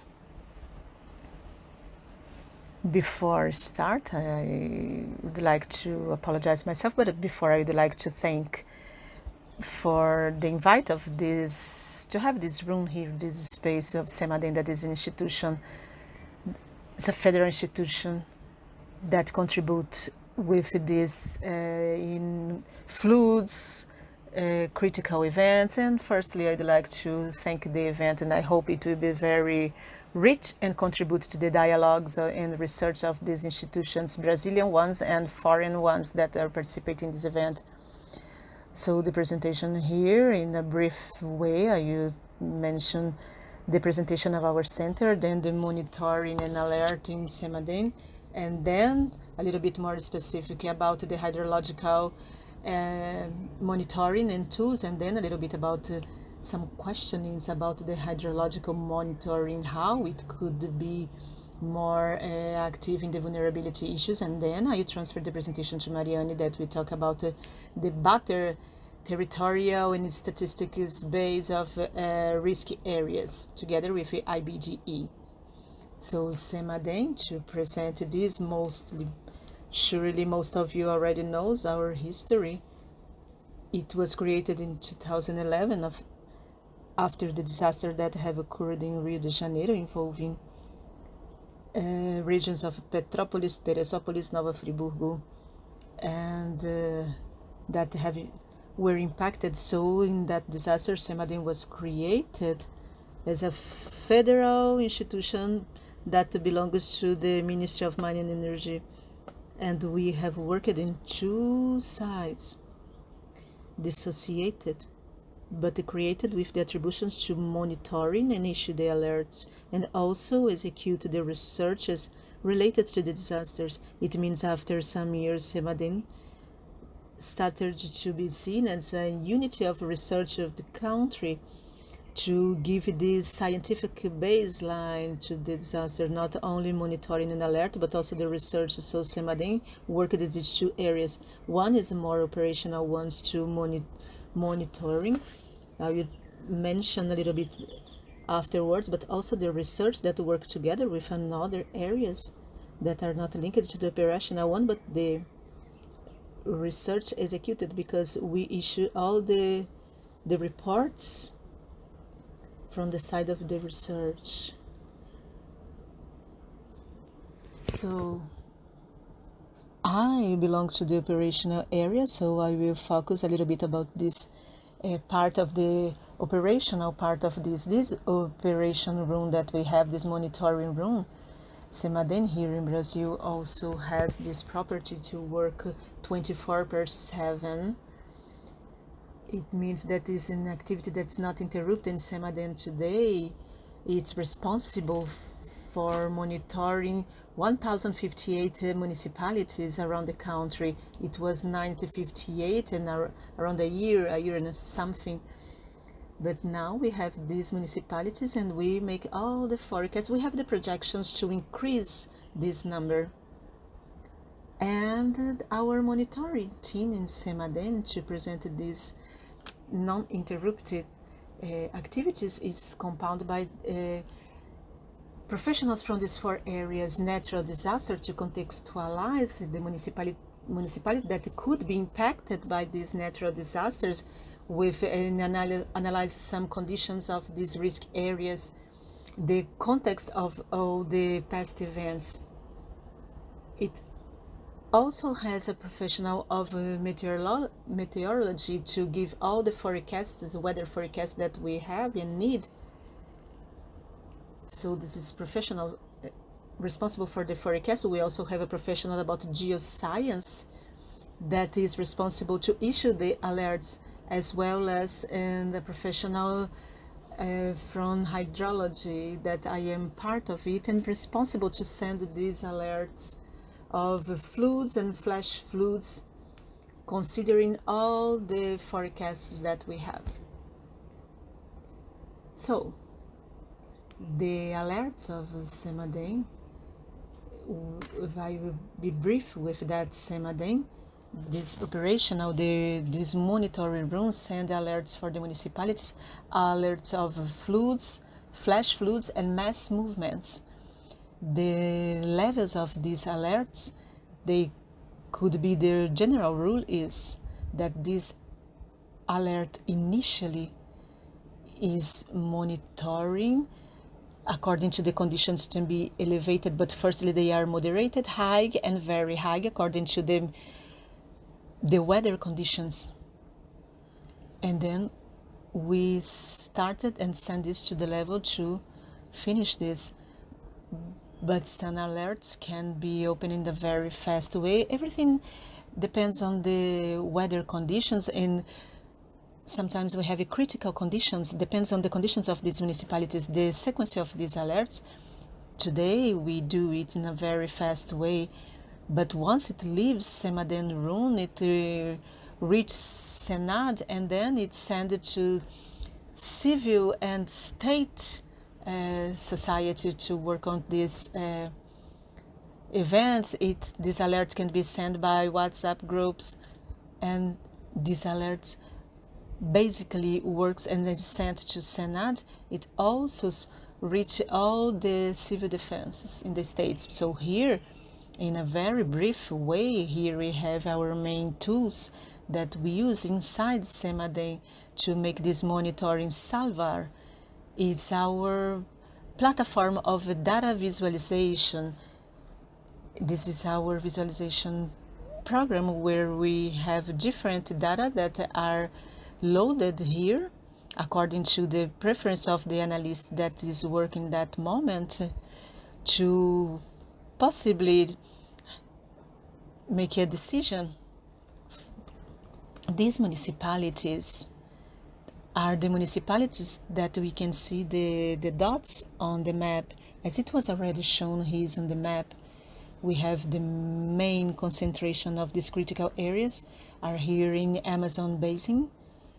Also comes to the shore region, and also other municipalities that we have that are more continentals that are also monitored, respecting each characteristic of their geography. I'm also showing here the covering of the rain gauge that we have in our systems. We have all the rain gauge of Semadem around the 3,000, Ana and other small institutions, state or municipal ones. Here we have our radars, and we also use here in some cases when we have the pluviometric levels. The same way we have the information of Semadem, we also use even more, we use the systems of ANA and CPRM. So we have a big amount of information that we use to think to help us in our decision-making process of alerts, if we have to send the alerts or not in the areas we are monitoring. And here in this slide, I put this in the general way, the risk areas, the vulnerability, and this is the source of information that we have. We have in Semadem today, we have those maps of CPRM that was created in 2011, 12 until 14. And this updating is not done with the frequency that we had regarding all the sensors we have in those areas. What I would like to emphasize here in these risky areas is that we have estimated population that are in that area, the river that is crossing the city, which neighborhood is closer to a risky area. So it is important to emphasize that Semadem does not work risking area. What Semadem does is send the alert to the municipality, because what we expect is that Semadem helps the municipality monitoring, but the ones that have to take the decision facing a disaster, possibility of disaster, is the civil defense, the local civil defense. So this is what we do, considering the maps, according to the information that we have. The municipality is the one that we have more knowledge of possible disasters or necessity to make any kind of intervention. So this is what we use here. This is another mapping tool that we use that already brings some information about possible vulnerabilities of each municipality. Vulnerabilities that I also like to say that when we analyze my speech here, it was a very wide concept. We mentioned a lot vulnerability, but it's also confused itself with the sensitiveness. So I can say that we don't make this vulnerability analysis with the frequency that you could imagine, because we look more the numbers that are just in that time, and the vulnerability sometimes already gives some excerpt of the information we already have. So if I know that it will rain 50 millimeters in one day, I already know that that municipality has a vulnerability, but it's also likely to suffer the impacts. So the vulnerability is already included in the decision-making process, because people already know this information before that process. So just the current perspective we have in our hydrological system in Semadén. We have the modeling that is in the implementation, this modeling for the researcher Roxanne. She has presented already this project, some basins, I think Rio Doce and Tocantins River, that is already the role that was executed by the Federal University of Rio Grande do Sul. It's a system that kept hydrological forecasts and the inundations, and then they have a permanent curve over a linear, and after that they give the possibility of a flood based on that. So it's a model based on statistics. So this modeling is already inserted on Semadén, but probably the trend is that we increase the number of bases according to this. I can detail that later. And the automatized risk forecast, we already use this in Semadén, and there we do it every day. And we have as initial result in automatization of this risk forecast.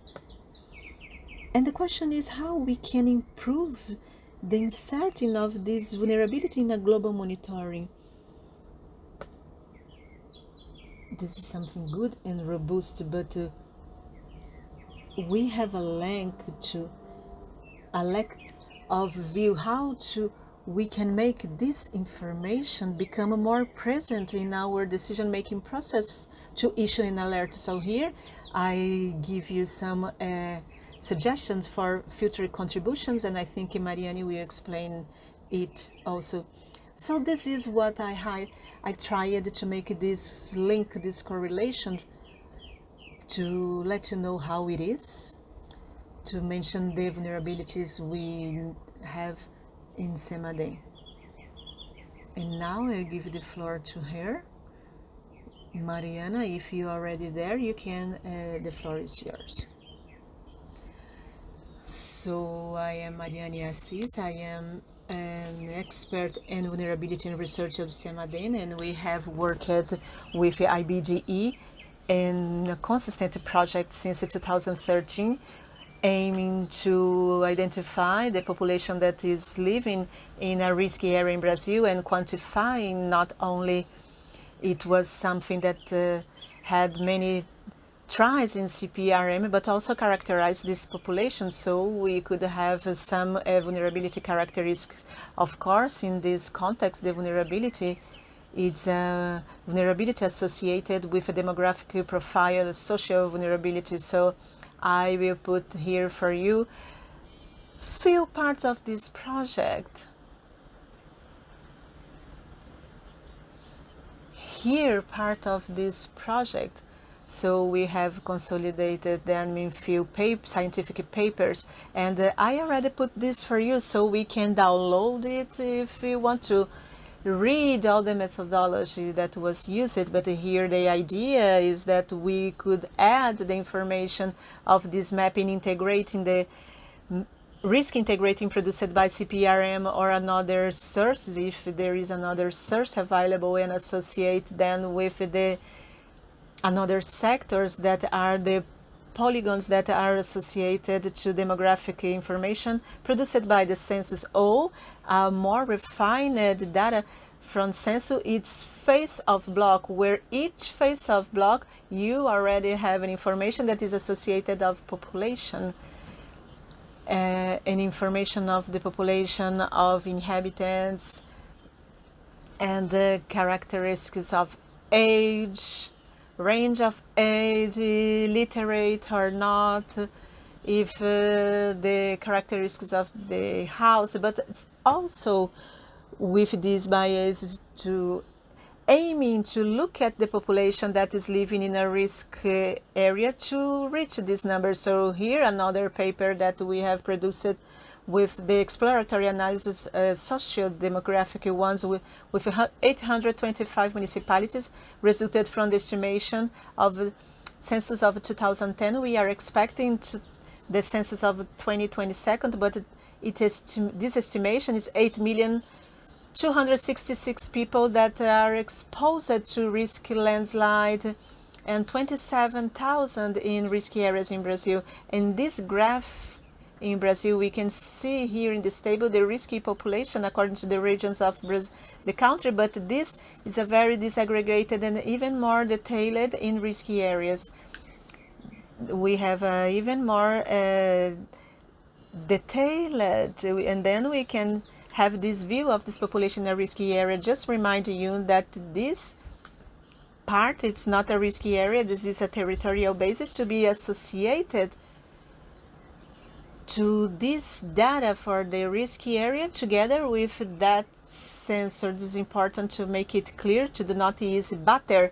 It's a meaning of a risky area because generally this butter area, as I mentioned here, it can be bigger than risky area to incorporate more than one area and so on. So we must care about this once we use this data. This is closer data where it was closer to make the association of the social demographic census.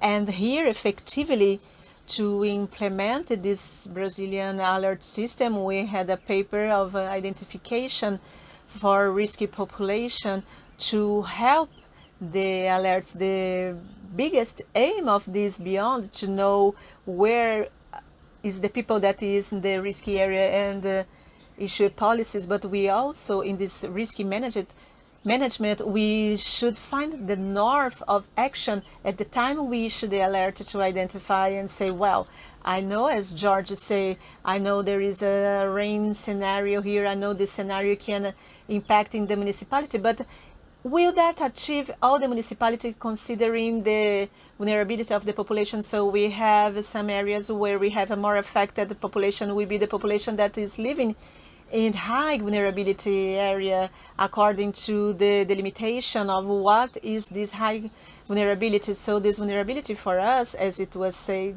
here, we are looking at the social profile. So the vulnerability is based on the capability of answer. So we use the index of population based on the answer capability and also the capability to promptly respond to this event that the population is exposed. They already lives in the risky area, and the capability to answer and the situation, because there are situations that we have more vulnerability with elder people, children, people that live in houses that have problems. These are points that will show us the vulnerabilities, and it was done in the data collection we did in this demographic study to reach these conditions. So then we can identify here the amount are from 443 municipalities we identified according to the phases of vulnerability, how this population was split.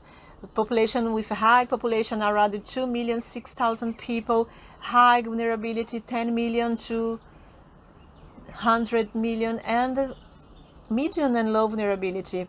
And the interesting part of this paper is that we made the association, we identified the vulnerability where these people are distributed here, all the municipalities. We did this study crossing the information based on past event, and mostly where we identified effectively where we have this occurrence of disasters in high disaster causing impact and deaths. These are areas that were identified according to meteorology, that this index, it was identified as effectively we had deaths, and the vulnerability was identified as a very high or high.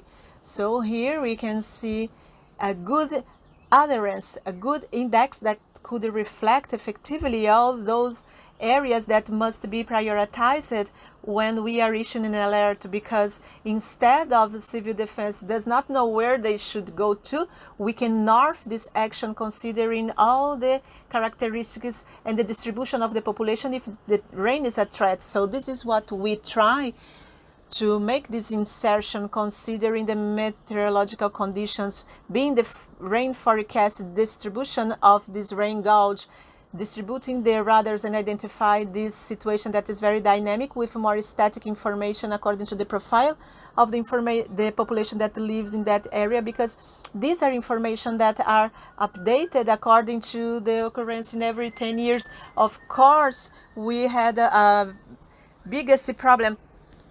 So we have this expectation from next step that is waiting for this data from 2022, have this updating of municipalities, updated the risking areas if necessary, and from this study of ANA,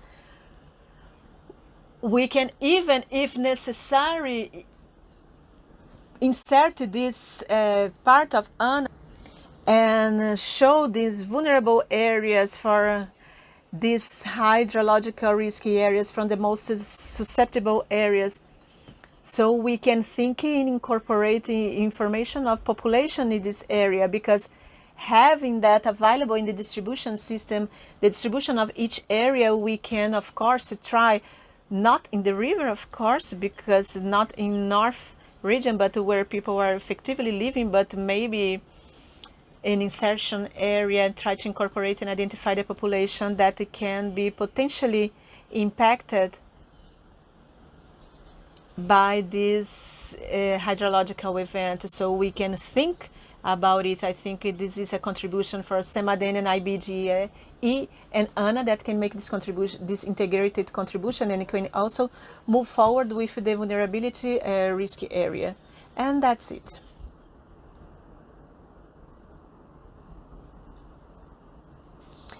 Perfect, Mariana. Thank you for your presentation. Thank you, George. Thank you for SEMADEN for being here. These are very important studies that you have presented here. I just would like to make a quick question here. But this study that was done here is a national scale for all municipalities, or only for those that you have notified previously? No, this is for the municipalities where we have the mapping, we have cut data, we have 825 municipalities, but we are already updating this, but this methodology was done to be used in any municipality that we have all this kind of information. If we have the information of the census that is done in all municipalities on the other side, we just need this information of the risk mapping of the other areas that we have to make this association between one thing and another, because the modus operandi is how this association is done, and base data we have already set this previously perfectly. So this risk information comes from CPRM, correct? Yes, CPRM mapping and what they could put together in their studies. So it was perfect. Surely we will be in contact with you to talk about this a little bit more and unite our efforts to update all this information.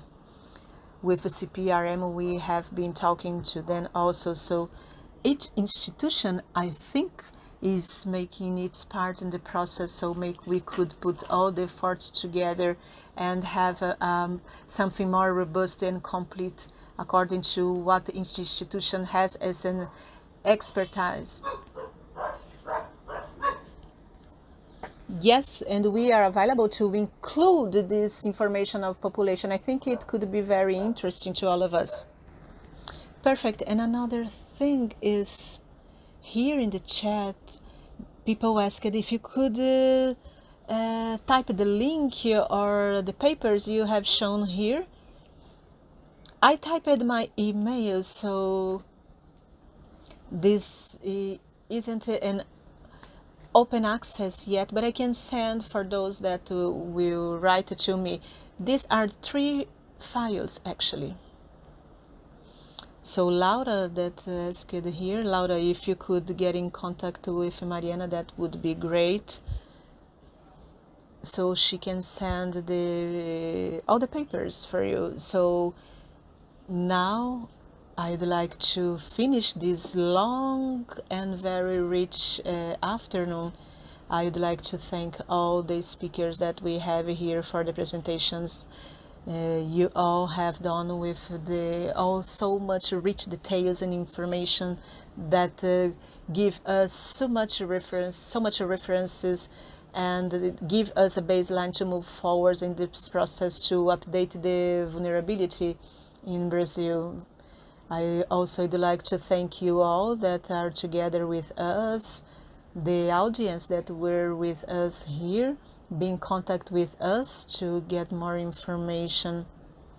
Our wish is that we could interact. This is our first event in this process, as Vinicius mentioned, so this update is in the National Hydric Resources to finish this until 2026. We want to finish this before. We want to make it by region. We already have information from South region, and then started with other regions, Northeast, Southeast, and prioritizing the areas that are more vulnerable and updated this information. And then we can do it, of course, together with all the institutions and with the feedback and interaction with the technical community that is involved with this topic. So we will inform you about our next steps as soon as we move forward. So thank you once again.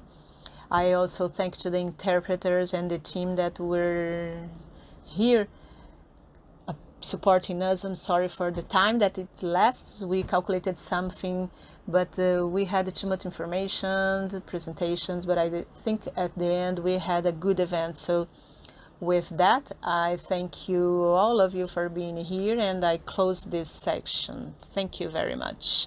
Good evening to all of you.